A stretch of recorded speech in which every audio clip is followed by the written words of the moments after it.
লিল্লাহে তাকবীর। আল্লাহ কবুল করুক, জোরে বলেন আমিন। উঠতে একটু দেরি হলো, যদি 1 ঘন্টা সময় চাই আপনাদের কি কষ্ট হবে? তিরমিজির হাদিস, নবীজি বলেন কেউ যদি রাতের বেলা 1 ঘন্টা কোরআন শোনার জন্য ব্যয় করে, আল্লাহ পাক তার আমলনামায় 500 রাকাত নফল নামাজের সওয়াব লিখে দেন। জোরে বলেন সুবহানাল্লাহ। তা আমরা অন্ততপক্ষে 1 ঘন্টা কোরআন শোনার জন্য নিয়ত নিয়ে বসে যাই। আল্লাহ আমাদের তৌফিক দান করুক, জোরে বলেন আমিন। আউযু বিল্লাহি মিনাশ শাইতানির রাজীম।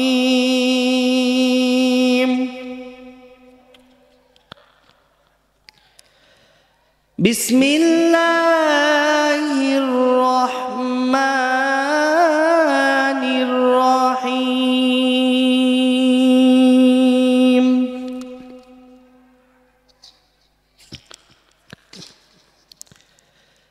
ইয়া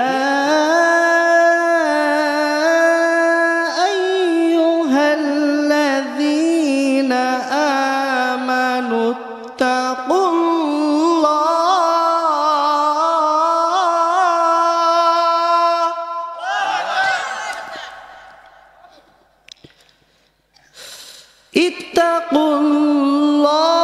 ইত্তাকুল্লাহা ওয়া কুনু মা'আস সাদিকিন।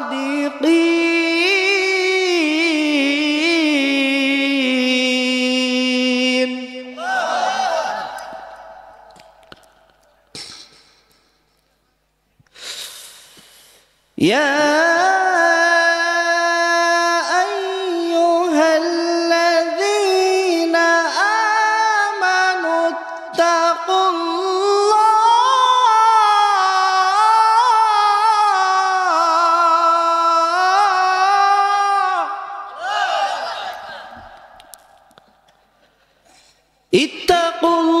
ইত্তাকুল্লাহা ওয়া কুনু মা'আস সাদিকিন।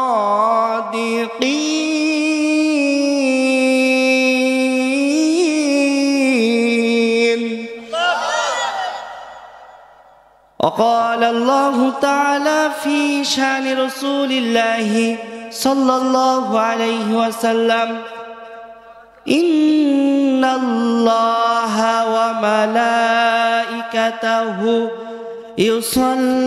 يصلون على النبي يا أيها الذين آمنوا صلوا عليه وسلموا تسليما اللهم صل على سيدنا مولانا محمد وعلى آل سيدنا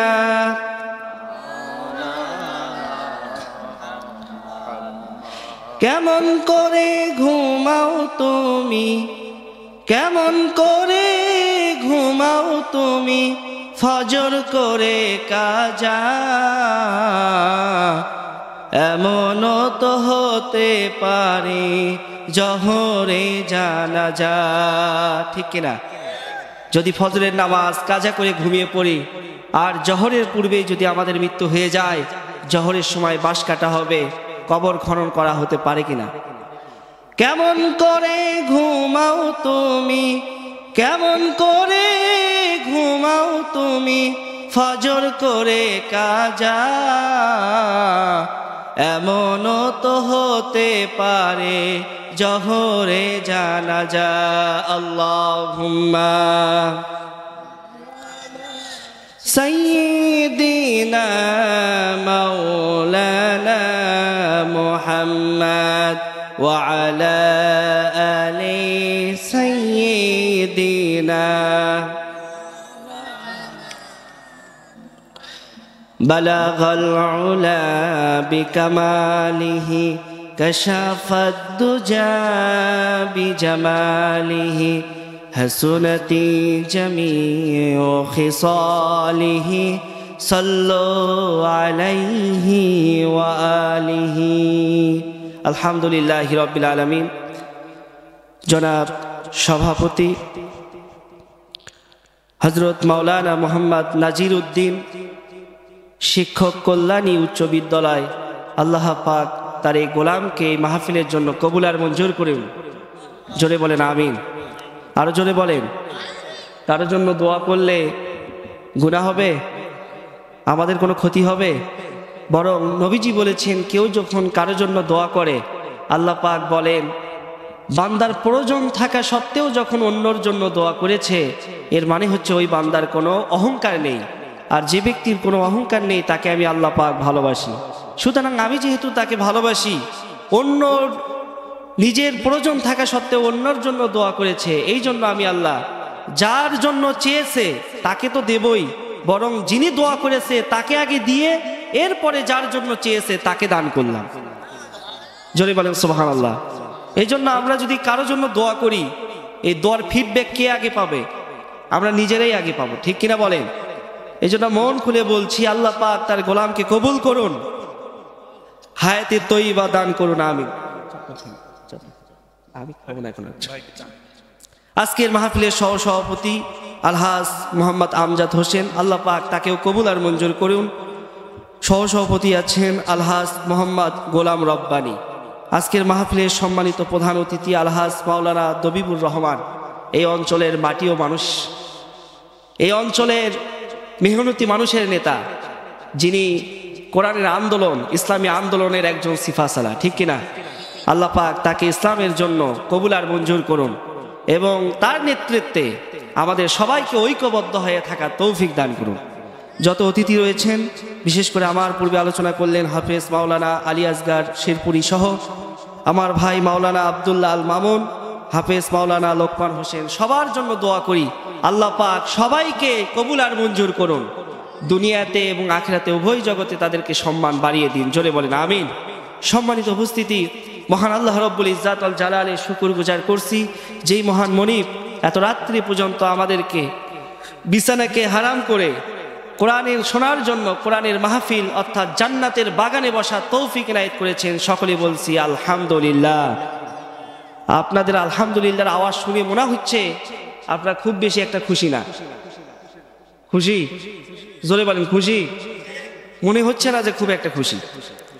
আমি আপনাদেরকে একটা বুখারীর হাদিস শোনাই, শোনাবো। আল্লাহর নবী বলেন, হুজুর বলেন, যেই অঞ্চলে তাফসীর মাহফিল শুরু হয়, কোরআনের মাহফিল শুরু হয়, সেই অঞ্চলে আসমান থেকে অসংখ্য ফেরেশতারা মাহফিলকে পরিদর্শন করার জন্য আসে। মাহফিল যখন শেষ হয়ে যায়, শেষ হওয়ার সঙ্গে সঙ্গে ফেরেশতারা আসমানে চলে যায়। আল্লাহ পাক তাদেরকে ডাক দিয়ে বলেন, ফেরেশতারে, তোমাদের কর্মস্থল, তোমাদের কাজ ছিল আসমানে, অথচ তোমরা কোথায় গিয়েছিলা?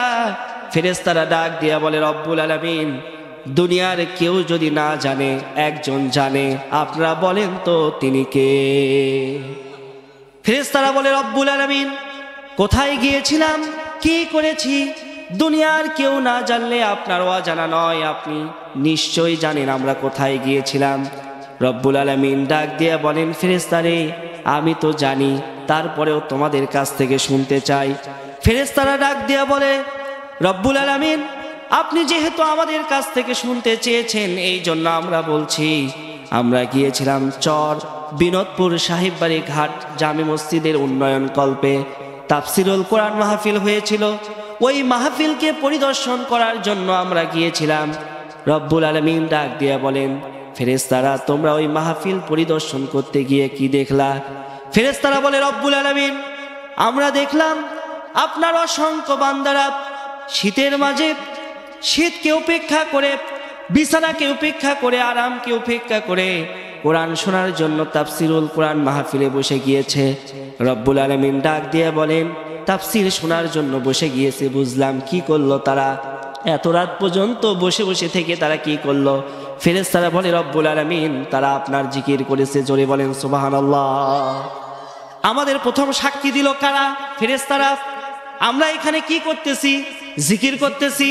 সেই জিকির শব্দগুলো ফেরেশতারা উল্লেখ করতেছে। তারা যে জিকির করেছে আলতু ফালতু জিকির করে নাই, যে জিকিরগুলো করেছে সুবহানাল্লাহ, আলহামদুলিল্লাহ, আল্লাহু আকবার, লা ইলাহা ইল্লাল্লাহ।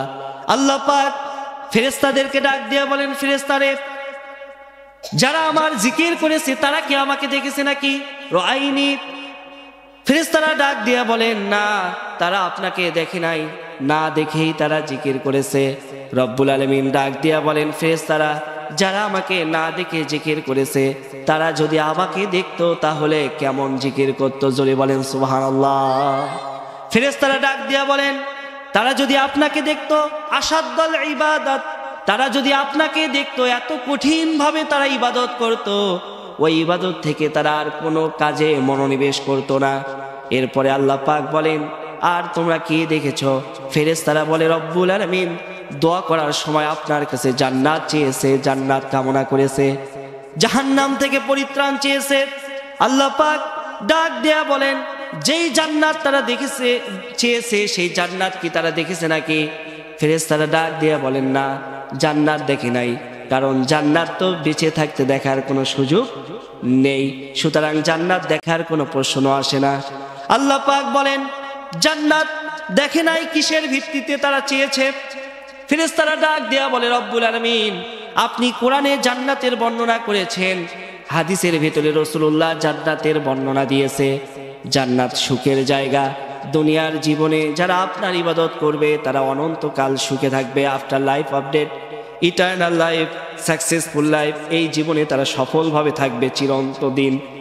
এই সমস্ত কথা কোরআনে শুনেছে, কোরআনে দেখেছে, হাদিস থেকে শুনেছে, হাদিসে দেখেছে, তার উপর ভিত্তি করে তারা জান্নাত কামনা করেছে।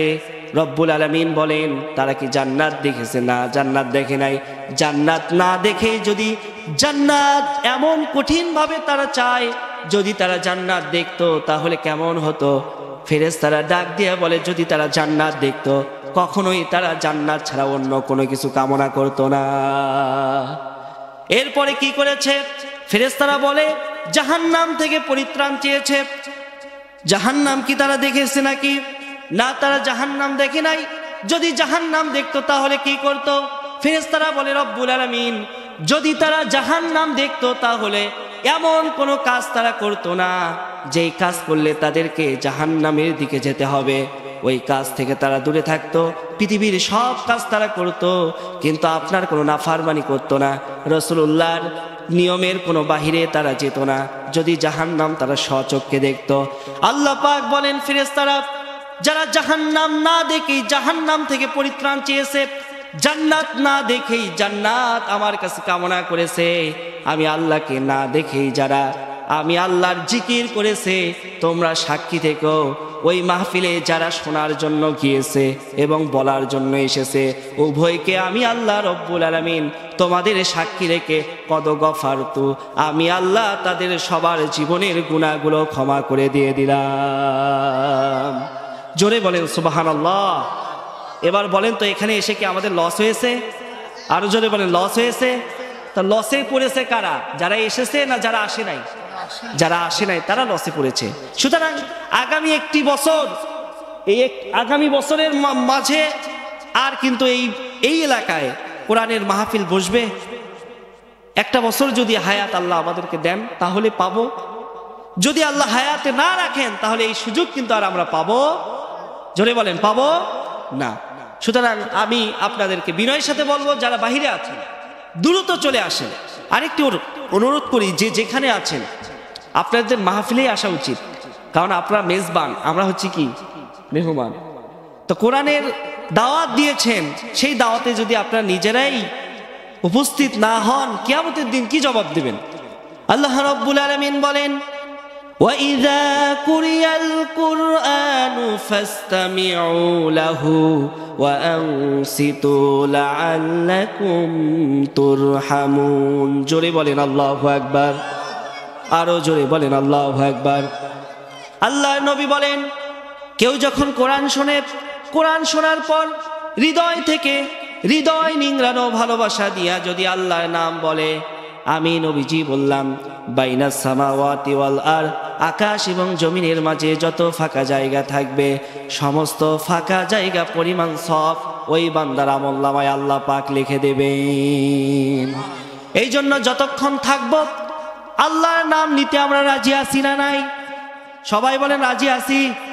আল্লাহ পাক বলেন ওয়া ইযা কুরিয়াল কুরআনু ফাসতামিউ লাহু ওয়া আনসিতু লাআল্লাকুম তুরহামুন। When they recite the Quran, listen with attention. আল্লাহ পাক বলেন যেখানেই কোরআন তেলাওয়াত হয়, যেই জায়গাতে কোরআন তেলাওয়াত করা হয় সেই জায়গাতে তোমাদের জন্য দুইটা হুকুম করলাম, ফাসতামিউ লাহু ওয়া আনসিতু। আল্লাহ পাক আমরের সিগা বসায়া দিলেন, রব্বুল আলামিন জানায়া দিলেন তোমাদের জন্য শোনা ওয়াজিব, মনোযোগ দেওয়া ওয়াজিব। কয়টা কথা? শুনলে শুধু হবে না, মনোযোগও থাকতে হবে, ঠিক কিনা? লিসেন উইথ অ্যাটেনশন, মনোযোগের সাথে শুনতে হবে। আপনি যদি শুধু শোনেন, মনোযোগ যদি বাদ পড়ে, আল্লাহর হুকুম যদি আপনি না মানেন, সওয়াব হবে না গুনাহ হবে? কথা বলেন। তাহলে কোরআনের মাহফিল দিয়ে আপনি যদি মনোযোগে না শোনেন, আপনি মনে করতেছেন আমি তো ঘর থেকেই শুনতেছি, আরে শুনতেছেন, কিন্তু আপনি পরিষ্কারভাবে যদি না শুনতে পারেন, মনোযোগ যদি আপনি না থাকে, অ্যাবসেন্ট মাইন্ড হন, তাহলে সবের পরিবর্তনে আপনার কি হবে? কথা কার? আল্লাহর। পক্ষান্তরে যারা কোরআন মনোযোগ দিয়ে শুনবে তাদের ব্যাপারে আল্লাহ কি বলছেন? আল্লাহ রাব্বুল আলামিন বলেন ইন্নামাল মুমিনুনা আল্লাযীনা ইযা যুকিরাল্লাহু ওয়াজিলাত কুলুবুহুম ওয়া ইযা তুলিয়াত আলাইহিম আয়াতুহু জাদাতুহুম ঈমানাও ওয়া আলা রাব্বিহিম ইয়াতাওয়াক্কালুন। জোরে বলেন আল্লাহু আকবার। আল্লাহ পাক বলেন মুমিনরা যখনই কোরআন শোনে, যখনই কোরআন তেলাওয়াত করে, আমি আল্লাহ রব্বুল আলামিন তাদের ঈমান যা আছে ওই ঈমানকে আমি আল্লাহ রব্বুল আলামিন আরো বাড়ায়া দেই। তাহলে কোরআন যারা শুনতে এসেছে তাদের জীবনের গুনাহ মাফ হয়ে যাবে, ঈমান যা আছে সেই ঈমানকে আরো আল্লাহ পাক বৃদ্ধি করে দেবেন, ঠিক কিনা? পক্ষান্তরে যারা কোরআন শুনতে আসে নাই তাদের ঈমান তো থাকা দূরের কথা, গুনাহ আরো বেশি হচ্ছে, ঠিক না? এই জন্য আল্লাহ পাক আমাদেরকে ওই সমস্ত কাজ থেকে কোরআন শোনার জন্য এনেছেন। আমরা আবারও খুশি হয়ে বলছি আলহামদুলিল্লাহ। দরুদ ও সালাম পেশ করছি মানবতার মুক্তিদূত সাইয়্যিদুল মুরসালিন খাতামুন নাবিয়্যিন, যিনি আমাদের একমাত্র নেতা, একমাত্র আদর্শ। নাম কি? সবাই বলেন মুহাম্মাদুর সাল্লাল্লাহু। ভাইরা আমার, খুব সংক্ষিপ্ত আমি আপনাদের সামনে কথা বলবো, যেহেতু সূরা তাওবার 119 নম্বর আয়াত, ছোট্ট একটা আয়াত তেলাওয়াত করেছি, কারণ আমি জানি মানুষ আপনারা অল্প, বেশি যদি লম্বা চওড়া আলোচনা করি একেবারে যা আছে বলবে হুজুর আপনি থাকেন, চলে গেলাম, ঠিক না? হ্যাঁ, আপনারা কথা বলছেন না কেন? ওই নাকি ওই রকম করবেন। দক্ষিণ দিনাজপুর এই যে নভেম্বরে গিয়েছিলাম, আমি তো ভারতে যাই নিয়মিতই, তো নভেম্বরে গেলাম, আপনার মোগলার হাট নামে একটা জায়গা আছে, তো ওখানে মাহফিল করতেছি। ওই অঞ্চলের মানুষ যে এত কৃপণ, কৃপণ মানে কথাই বলতে চায় না, কথাই বলতে চায় না। এক পর্যায়ে বললাম আপনারা এত কৃপণ কে গো, কথাই যে বলেন না। আমাকে বলতেছে হুজুর বলার জন্য তো আপনাকে নিয়ে আসছি। কথা বলছি বলার জন্য, কি আপনাকে নিয়ে আসছি, আমরা তো বলার জন্য আসিনি, আমরা এসেছি কি কথা বলে না বলে, আপনারা একটু বলেন। আমরা এসেছি শোনার জন্য, আর বলার জন্য এসেছে কে? তা আপনারা বলেন। এরকম আপনারা করতেছেন নাকি? আপনারা তো অ্যাক্টিভ আছেন, আলহামদুলিল্লাহ বলেন। আবার দেখবেন যে ওয়াজ চলতেছে, খিচড়ি খাচ্ছে। কিন্তু খিচড়ি আসলে কই থেকে? কই খিচড়ি দিছে, বোঝেন নাই? ওখানে তো আমাদের মতো এত মুসলিম না, ওই বাস ভাড়া করে আসছে, বাংলাদেশ থেকে বক্তা আসবে শোনার জন্য। এখন ওদের জন্য আলাদা খিচড়ি রান্না হয়েছে, তা ওদের গ্রুপ আছে, এখানে কিছু বলছে, ওখানে কিছু বলছে, মাঝে কিছু বলছে, সব ভরপুর। কিন্তু এই সাইড আপনি বুঝবেন না, ওরা বুঝবে। ওই তাবলিগ জামাতের যেমন ধূপসাচিয়া, আদমদিঘি, শেরপুর আলাদা আলাদা সেক্টর আছে না, ঠিক আলাদা আলাদা সেক্টর। ওই আলাদা আলাদা সেক্টরে আলাদা আলাদা খাবারও যাচ্ছে। আমি বক্তা খাওয়ার সুযোগ নাই, খালি দেখার সুযোগ আছে। কথা বলছে না, মানে আমাকে তো আগে সিগন্যাল দিছে যে বলার জন্য আপনি আসছেন, আর শোনার জন্য কি। এখন আমরা শুনবো, খাই দাই যা ইচ্ছা করি, আপনি খালি বলে যান। তো যাই হোক, আল্লাহ আমাদের সবাইকে কবুল করুক, জোরে বলেন আমিন। ভাইরা আমার, সূরা তওবার 119 নম্বর আয়াত তেলাওয়াত করেছি। আয়াত ছোট, কিন্তু কোরআনের প্রত্যেকটি শব্দের মধ্যে হাজার হাজার কথা লুকিয়ে আছে। কথা কে বলছে? আল্লাহ পাক বলছেন। আল্লাহ পাক বলেন যে কোরআন এমন একটি কোরআন, এই কিতাবের যদি একটি শব্দ তোমরা ব্যাখ্যা করতে যাও, দুনিয়ার সমস্ত পানিকে যদি একত্রিত করো, একত্রিত করে যদি তোমরা কালি বানাও, আর যে গাছ আমি দিয়েছি এই গাছগুলো দিয়ে যদি তোমরা কলম বানাও, এই গাছ নামক কলম দিয়ে তোমরা লিখতে লিখতে সমস্ত পানি নামক কালি শেষ হয়ে যাবে, এরপরে গাছ নামক কলম ক্ষয় হয়ে যাবে, এরপরেও আমার কালামের ব্যাখ্যা লেখা শেষ হবে না। কুল্লাউ কানাল বাহরু মিদাদাল লিকালিমাত রব্বি লানাফিদাল বাহরু ক্বাবলা আন তানফাদা কালিমাতু রব্বি ওয়ালাউ জিনা বিমিসলিহি মাদাদা। শেষ হবে না, সেই হচ্ছে কোরআন। আমি আপনাদের সামনে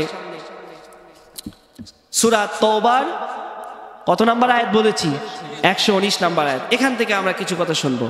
আল্লাহ রাব্বুল আলামিন বলেন, পানি পড়ে কে? নাকি আপনাদের পড়তেছে না? পানি কি শুধু আমার পড়তেছে নাকি? হ্যাঁ, আপনাদেরও পড়তেছে? মানে আপনাদেরও পড়তেছে? আগে বলেন আপনাদের পড়তেছে কিনা। ও তাহলে ঠিক আছে, বক্তাও যেমন শ্রোতাও যেমন। খালি আপনি আমি একা কষ্ট করবো কি? আপনারাও করেন। আলহামদুলিল্লাহ, জোরে বলেন আলহামদুলিল্লাহ। থাকবেন তো ইনশাআল্লাহ? অনেক কথা আছে ইনশাআল্লাহ, আস্তে আস্তে বলবো।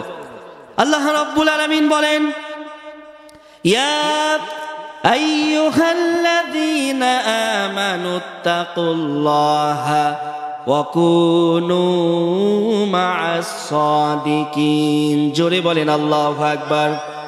আল্লাহ পাক বলেন, হে ঈমানদারগণেরা, খুব ভালো করে বুঝেন, এই দুনিয়ার অনেক মানুষ আছে, আল্লাহ সবাইকে ডাক দেয় নাই। আল্লাহ ডাক দিয়েছে তাদেরকে যারা ঈমান এনেছে। ঈমান কিসের নাম? বুখারী শরীফের হাদিসে এসেছে, মুসলিম শরীফে এসেছে, মিশকাত শরীফের 4 নম্বর হাদিসে এসেছে। হুজুর মসজিদে নববীতে বসে আছেন, ঠিক ওই সময় জিবরাইল আলাইহিস সালাম আসলেন। যেই দরজা দিয়ে এসেছিলেন সেই দরজার নাম বাবে জিবরাইল।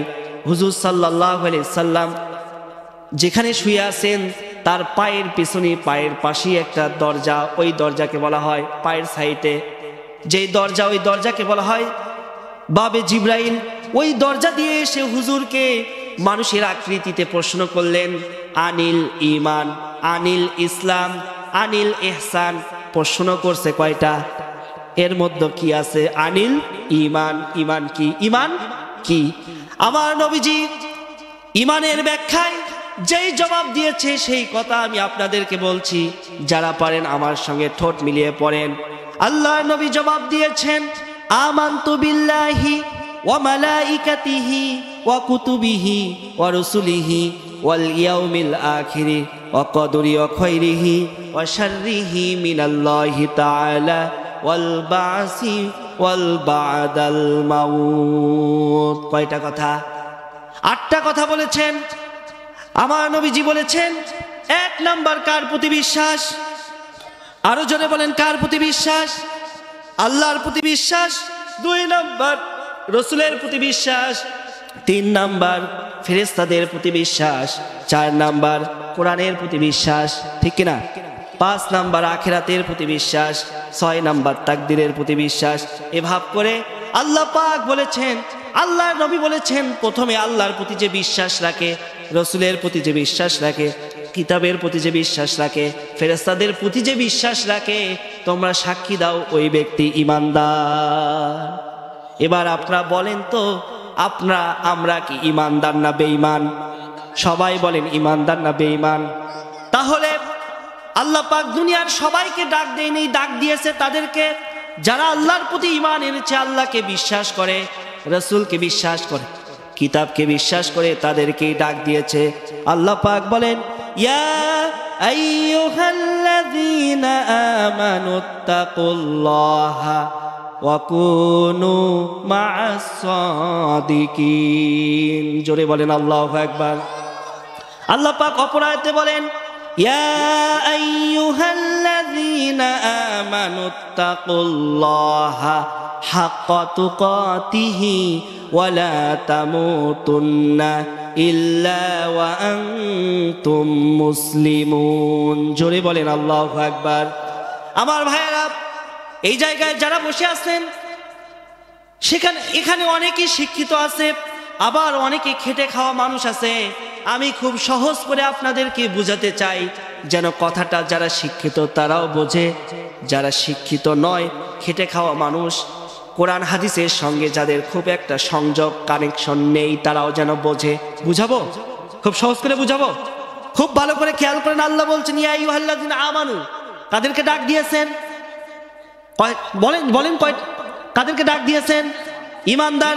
ইত্তাকুল্লাহ, দ্বিতীয় নাম্বার কথা বলেছেন ভয় করো। এই কথা কি ঈমানদারদের বলছে না মানুষদেরকে? ঈমানদারদেরকে বলছে। কথা প্রথম ঈমানদারদের ডাক দিয়েছেন, দ্বিতীয় কথা ভয় করতে বলেছেন, তৃতীয় কথা কুনু মাস সাদিকিন। কথা কয়টা? কথা তিনটা। এখন প্রশ্ন হচ্ছে ঈমানদাররা ভয় করো, তা ঈমানদার যারা তারা কেন ভয় করতে হবে? কাকে ভয় করতে হবে? কথা বলেন, কাকে ভয় করতে হবে? এই কথা বুঝলে পুরো ওয়াজ বুঝলেন। আল্লাহ বলছে ঈমানদাররা তোমরা ভয় করো। ঘটনা কি? সমস্ত তাফসীর কারক একমত এই কথার ব্যাপারে, যদি ঈমানদার আল্লাহকে ভয় করে তাহলে সে কোনো গুনাহ করতে পারবে, পৃথিবীর কারো সামনে সে মাথা নত করতে পারবে না, জীবন দেবে, এরপরে আল্লাহকে ছাড়া আর কারো সামনে সে মাথা নত করবে না। প্রমাণ দিয়েছে কি দেয় নাই? এক এক করে 6 জন ফাঁসির রশির সামনে দাঁড়িয়েছে, কিন্তু তারা বলেছে ইত্তাকুল্লাহ, আমরা আল্লাহকে ভয় করি, দুনিয়ার কোন নেতা নেত্রীকে আমরা ভয় করি না। প্রয়োজনে ফাঁসির মঞ্চে দাঁড়িয়ে ফাঁসির রশি গলায় নেব, এরপরেও আল্লাহকে ছাড়া আর কাউকে আমরা সাক্ষ্য দেব না। লিল্লাহি তাকবীর, লিল্লাহি তাকবীর। আমার ভাইয়েরা, সুতরাং আল্লাহ পাক বুঝাতে চাচ্ছেন তোমরা ভয় করো কাকে? কারণ আল্লাহর যদি ভয় থাকে তাহলে ওই ব্যক্তির দ্বারা কোনো গুনাহ করানো সম্ভব নয়। পরিষ্কার আর একটু বোঝেন, ঘটনা আপনারা প্রত্যেকে জানেন, যেহেতু রাত গভীর হয়ে গিয়েছে বেশি পেছানোর দরকার নাই। অনেক মানুষ বলে আমরা তো পরিস্থিতির শিকার। কথা বলে না? বলে জাতীয় পার্টি কি বললো? ওই শালা বেঈমানরা যারা এখানে আছেন ডন মাইন, কথা বলতেই হবে। এই বেঈমানরা বললো আমরা পরিস্থিতির শিকার, কিন্তু আল্লাহ বলতেছেন যারা ঈমানদার হবে, যারা আল্লাহকে ভয় করবে, তারা কোনো পরিস্থিতি দেখবে না, তারা বলবে আমরা সর্ব অবস্থায় আল্লাহকে ভয় করি। ঠিক কিনা? সর্ব অবস্থায় কাকে ভয় করি? আল্লাহকে। যারা শহীদ হয়ে গেল তাদের সামনে কি অপশন ছিল না? ছিল কিনা? একটা এক্সাম্পল দেই। আল্লামা দিলওয়ার হোসেন সাঈদীর আইনজীবী তিনি বললেন, আল্লামা সাঈদীকে অফার করা হলো, আপনি শুধু বলেন আমি এখান থেকে বের হয়ে যাব, বাংলাদেশ জামাতি ইসলামীর সাথে থাকবো না। পরিষ্কার সত্য কথা কোরআন সামনে নিয়ে বলছি। আপনি শুধু বলেন আমি এখান থেকে যাব, বাংলাদেশ জামাতি ইসলামীর সাথে থাকবো না, প্রয়োজনে অন্য কোনো দল গঠন করেন, অথবা দল গঠন করার প্রয়োজন নাই, আপনি যা চান তাই দেব। তিনি বলছেন আমি তো এসেছি আল্লাহকে ভয় করে। ঠিক কিনা? আমি যে এই দলের সঙ্গে সম্পৃক্ত হয়েছি কাকে ভয় করে? সুতরাং যতক্ষণ আমার জীবন রয়েছে ততক্ষণ পর্যন্ত আমি আল্লাহর দলের উপরই থাকবো। কারণ শাহাদত তো এটা মুসলমানদের তামান্না। মুসলমান মানেই বিশ্বাস করে আমাদের মৃত্যু নিশ্চিত। ঠিক না? এই পৃথিবীর প্রত্যেকটি নাস্তিক অস্বীকার করতে পেরেছে আল্লাহকে, অস্বীকার করতে পেরেছে রসুলকে, অস্বীকার করতে পেরেছে ধর্মকে, কিন্তু পৃথিবীতে কি কেউ আছে যিনি অস্বীকার করেছে মৃত্যুকে? কথা বুঝতেছেন? অস্বীকার আল্লাহ কি করেছে, অস্বীকার রসুলকে করেছে, কিন্তু অস্বীকার কি মৃত্যুকে করেছে? পৃথিবীর প্রথম নাস্তিক ডায়োগোরাস, ইংরেজি সাহিত্যে আমরা পড়েছি, তিনি পর্যন্ত সূরা আনফালের 30 নম্বর আয়াতে বলেছেন, আল্লাহ রাব্বুল আলামিন বলেন وَإِذْ يَمْكُرُ بِكَ الَّذِينَ كَفَرُوا لِيُثْبِتُوكَ أَوْ يَقْتُلُوكَ أَوْ يُخْرِجُوكَ وَيَمْكُرُونَ وَيَمْكُرُ اللَّهُ وَاللَّهُ خَيْرُ الْمَاكِرِينَ। জোরে বলেন আল্লাহু আকবার। তারা প্রথম ষড়যন্ত্র করল, রাসূলকে দেশ থেকে বের করে দেবে। আমার নবীজি ইসলামের দাওয়াত দিচ্ছেন, আবু জেহেল দারুন নাদোয়ায় কথা আপনাদের প্রত্যেকের জানা, শুধুমাত্র আপনাদেরকে ইমানটা বোঝানোর জন্য কথাগুলো বলছি, খুব ভালো করে খেয়াল করেন। দারুন নাদোয়ায় আবু জেহেল মিটিং করলো। মিটিংয়ের সিদ্ধান্ত হলো মুহাম্মদ যদি থাকে তাহলে আমাদের ধর্মের ব্যবসা শেষ, আমাদের নেতৃত্ব শেষ, আমাদের সুদের ব্যবসা শেষ, আমরা যে বলি আমরাই নেতা, আমরাই সব কিছু শেষ হয়ে যাবে। যদি তোমরা আমাকে অনুমতি দাও মুহাম্মদকে এখান থেকে বের করে দেব। আইন পাশ করছিল কিনা? দারুন নাদোয়ায় লম্বা ঘটনা। শয়তান এসে বললো যে বের করে দাও। কিছু লোক বলতেছে আরে তোমারও এটা বাপের বাড়ি, মুহাম্মাদেরও বাপের বাড়ি। কথা ঠিক না? বরং যাদের বাপের বাড়ি হিন্দুস্তানে তারাই তো হিন্দুস্তানে গিয়েছে, যাদের বাপের বাড়ি বাংলাদেশে তারা তো বাংলাদেশেই আছে। কথা ঠিক না?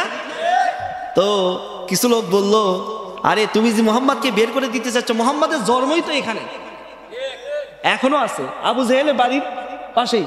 জাননি আপনি? আচ্ছা জাননি, আমরা তো সচক্ষে দেখে এসেছি। তা রসুলের বাড়ি তো এখানে, তার জন্মই তো এখানে, তো তাকে বের করে দিবা কিভাবে? তার কি করবো? ওই একুত্তুলুকা, তাকে হত্যা করো। রাতের আধারে যদি হত্যা করো তাহলে আর কোনো সমস্যা নেই। আবু জেহেল এবার সিদ্ধান্ত অনুপাতে, ঘটনা জানা আমি আগেই বলছি, শুধুমাত্র বোঝানোর জন্য মনে করে দিচ্ছি। আবু জেহেল এবার সিদ্ধান্ত অনুযায়ী সে তার চেলা চামুন্ডাকে বলল মুহাম্মদ যেই রাস্তা দিয়ে রাতের বেলা তাহাজ্জুদের নামাজ পড়ার জন্য কাবার দিকে যায়, ওই রাস্তার মাঝে তোমরা একটা কুয়া খনন করো। ঠিক কিনা? কুয়া খনন করো। কুয়া খনন, এমন গভীর কুয়া খনন করবা আর ওই কুয়ার ভিতরে তোমরা বিষাক্ত বিষাক্ত কাঁটা ফেলে দিবা, যেন মুহাম্মদ ওই কুয়ার মধ্যে পড়ার সঙ্গে সঙ্গে কাঁটাগুলো তার শরীরের মধ্যে প্রবেশ করে, কাঁটার বিষাক্ত আঘাতে মুহাম্মদ ওখানেই মারা যায়। সিদ্ধান্ত গ্রহণ করল। আল্লাহ পাক বলেন এই সিদ্ধান্ত গ্রহণ করেছে আবু জেহেল। ওয়ামা কারু ওয়ামা কারাল্লাহ আল্লাহু খায়রুল মাকিরিন। আবু জেহেল সিদ্ধান্ত গ্রহণ করেছে, আল্লাহও একটা সিদ্ধান্ত গ্রহণ করেছে। বলেন তো দেখি কার সিদ্ধান্ত বাস্তবায়ন হবে? জোরে বলেন কার সিদ্ধান্ত? আমার নবীজি কাবা ঘরে যাবেন, জিবরাইল আলাইহিস সালাম এসে বলেন ইয়া রাসূলুল্লাহ সাল্লাল্লাহু আলাইহি সাল্লাম, যেই রোদ দিয়ে নবীজি কাবা ঘরের দিকে যায়, বর্তমানে ওই গেটের নাম কিং আব্দুল আজিজ। গেটের নাম কি? গেটের নাম কি এখন? বর্তমান নাম কিং আব্দুল আজিজ, আর তৎকালীন সময় ওই নাম ছিল মোহাম্মদ গেট। সুবহানাল্লাহ। নবীজি ওই গেট দিয়ে যাতায়াত করতেন। আমি তো সব দেখে এসেছি এবং নোট করেছি, যদি সময় হয় ইনশাল্লাহ অনেক তথ্য দিব ইনশাল্লাহ আপনাদেরকে। আমার ভাইয়ারা, রসুল জিবরাইলের ইনফরমেশন পেয়ে রসুল যখনই একটু সাইড দিয়ে ঘুরে এসেছে, এবার আবু জেহেল সিদ্ধান্ত অনুযায়ী মনে করেছে মুহাম্মদ তো শেষ। এইদিকে চালা সামসাকে বলেছে যখনই মুহাম্মদ গর্তের ভিতরে কুয়ার ভিতরে পড়বে তোরা কিন্তু বসে থাকবি না, যে যেখানে আসিস সেখান থেকে বড় বড় পাথর নিয়ে এসে মুহাম্মদকে মারবি। মুহাম্মদ কিন্তু বাঁচার জন্য বলবে, মিথ্যা কথা বলবে, নাউজুবিল্লাহ। মুহাম্মদ বাঁচার জন্য বলবে আমি মুহাম্মদ না, আমি আবু জেহেল। তোরা কিন্তু মারা বন্ধ করিস না। সিদ্ধান্ত কার? কথা বলে না। আবু জেহেলের সিদ্ধান্ত বলে, ওয়াজ বোঝে না। আবু জেহেলের সিদ্ধান্ত, নাউন আর প্রোনাউন যদি না জানেন তাহলে তো ওয়াজ বুঝবেন না। কোনটা আল্লাহর আর কোনটা আবু জেহেল, এটাকে ভালো করে বোঝা লাগবে। আবু জেহেলের সিদ্ধান্ত হলো মুহাম্মদ যখনই গর্তের ভেতরে পড়বে, শব্দ হওয়ার সাথে সাথে যে যেখানে আসিস তোরা কিন্তু আর দেরি করবি না, বড় বড় পাথর নিয়ে এসে গর্তের মধ্যে মারবে, বড় বড় কাঁটা নিক্ষেপ করবে। মুহাম্মদ কিন্তু মিথ্যা কথা বলে। মুহাম্মদ বাঁচার জন্য বলবে আমি মুহাম্মদ নই, আমি আবু জেহেল। খবরদার খবরদার, তোরা যেন মুহাম্মাদের কথা বিশ্বাস করিস না। আমার নবীজি ঘুরে যখনই গেলেন, আবু জেহেল চিন্তা করেছে দেখি তো, গিয়ে দেখি মুহাম্মাদের কি অবস্থা। মুহাম্মদ এমন জোরে দৌড়, আবু জেহেল এমন জোরে দৌড় দিয়েছে, দৌড়ে তাল বেতাল সব হারিয়ে ফেলে দিয়েছে। কোথায় গর্ত খুঁড়তে বলেছে সব যখন ভুলে গিয়েছে, নিজেই গর্তের মধ্যে পড়ে গিয়েছে। এবার তার চালা চামুন্ডা বাচ্চা কাচ্চা তারা তো চিন্তা করেছে, এরে চাচা তো বলেছিল মুহাম্মদ যখনই পড়বে বড় বড় পাথর নিয়ে যায় মারবি, কাঁঠাগুলো নিক্ষেপ করবি, তোরা যেন বসে থাকিস না। সাথে সাথে তারা দৌড়ে এসেছে, বড় বড় পাথর ওখানে মারা শুরু করেছে। মার, কে খায় মার? কে খাচ্ছে? যার মার সেই খায়। আরে যার মার সেই খায়। নিচ থেকে এবার বলছে তোরা মারিস না, আমি আবু জেহেল। এবার ছেলেরা বলছে এ চাচা তো বলছিল মোহাম্মদ মিথ্যা কথা বলে, আবু জুরি মার।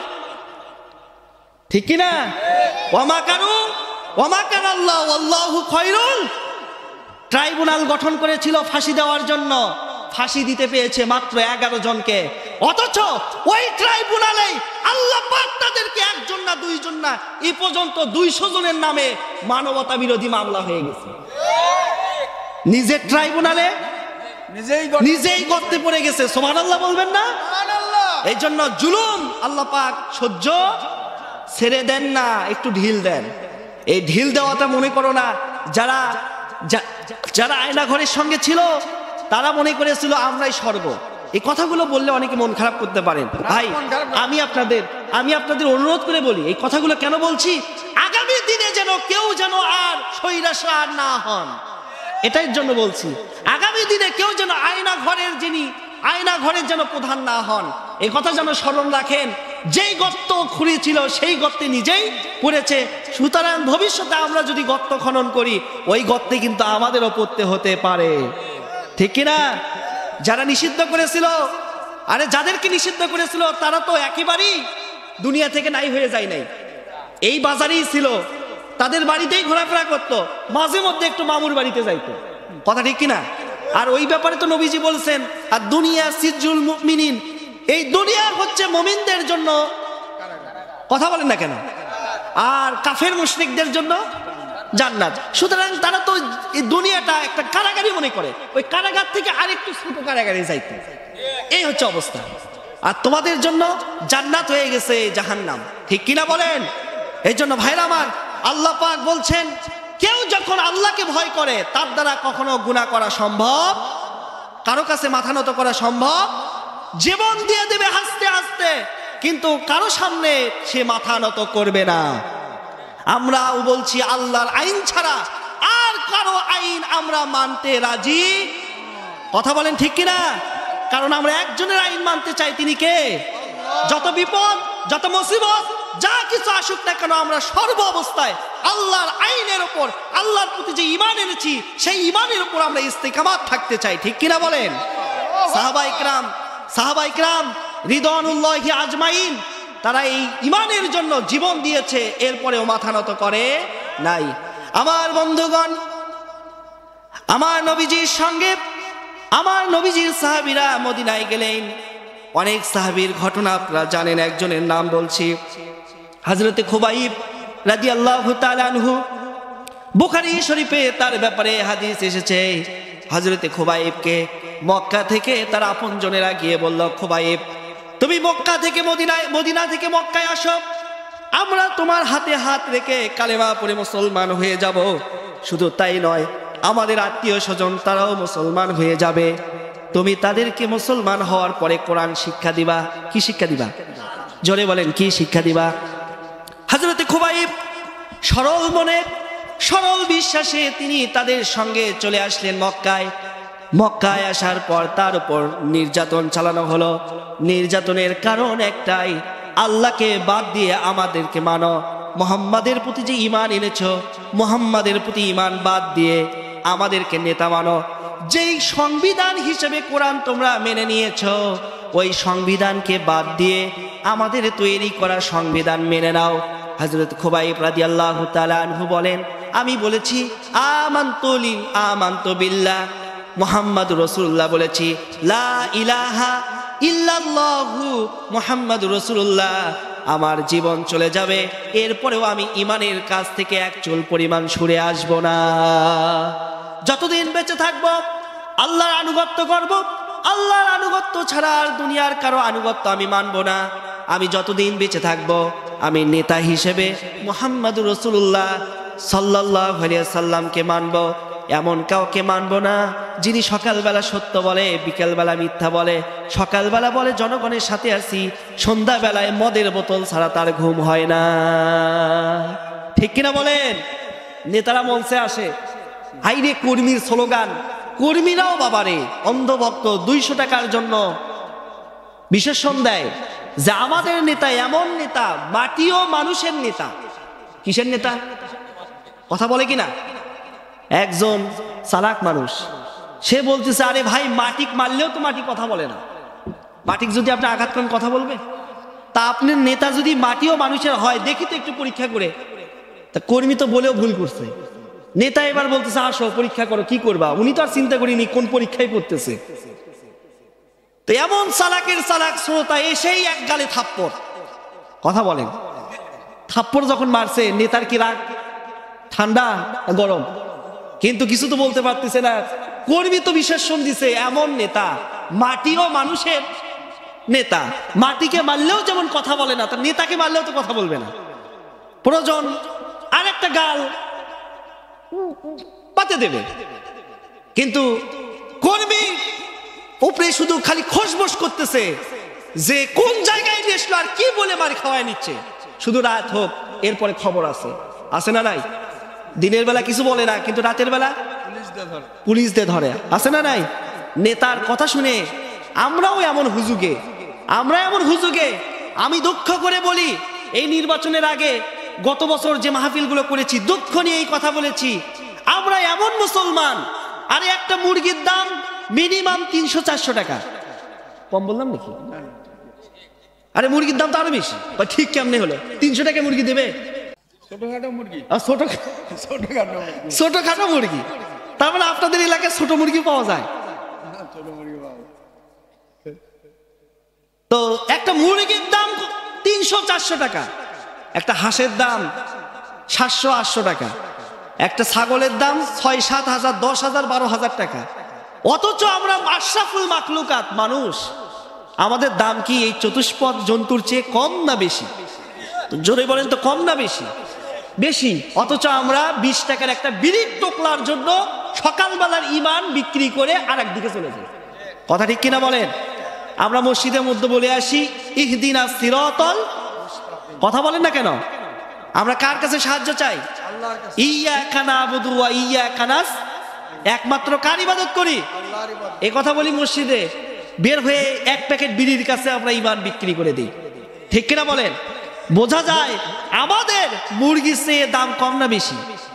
কম, প্রমাণিত কম, মুরগির চেয়েও কম। আশরাফুল মাখলুকাত, আল্লাহ পাক আফসোস করে বলেন বান্দারে আমি বানালাম সৃষ্টির শ্রেষ্ঠ, অথচ মাত্র 20 টাকা 30 টাকার জন্য তুমি ইমানটাই বিক্রি করে দিলা। বললা ইহদিনাস সিরাতাল মুস্তাকিম, একমাত্র কার ইবাদত করি? অথচ গায়রুল্লাহ, আল্লাহকে বাদ দিয়ে গায়রুল্লাহর ইবাদত করতেছো, নেতার চামচামি করতেছো। কেমন নেতা? যেই নেতা কোনোদিন ফজরের নামাজই পড়ে না। কথা বলেন না কেন? বুনিয়াল ইসলামু খামসিন, হুজুর বলছেন ইসলামের ভিত্তি কয়টি? এই 5টি যদি কারো মধ্যে একটি কম থাকে তাকে মুসলিম বলা যাবে না। মিশকাত শরীফের ব্যাখ্যা গ্রন্থ মিরকাত শরীফ খোলেন, পরিষ্কার করে লেখা আছে। তবে হ্যাঁ, সে যদি মুসলিম না হয় তাহলে কি হবে? তাকে কাফের বলা যাবে না, তাকে ফাসেক বলা হবে। যদি 5টির কোনো একটি কম থাকে তাকে কি বলবেন?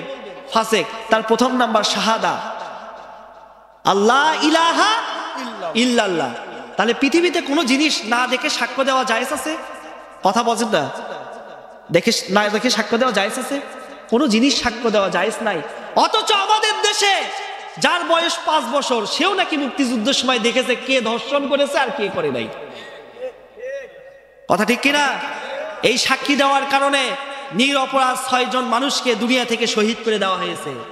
তারাই এখন বলতেছে যে আসলে আমরা সাক্ষী দিয়েছি চাপে পড়ে, পরিস্থিতির শিকার, ওই যে কথা আগে বললাম। কিন্তু আল্লাহ পরিষ্কার করে বলছেন যারা একমাত্র আল্লাহকে ভয় করবে তারা কোনো পরিস্থিতি দেখবে, তারা সর্ব অবস্থায় আল্লাহর প্রতি থাকবে। ঠিক কিনা বলেন আমার ভাইয়েরা? বলছিলাম ইমান ইসলাম, এই ইসলাম যিনি মানেন তাকে বলা হয় কি? মুসলিম। যিনি ইসলাম মানে তাকে কি বলে?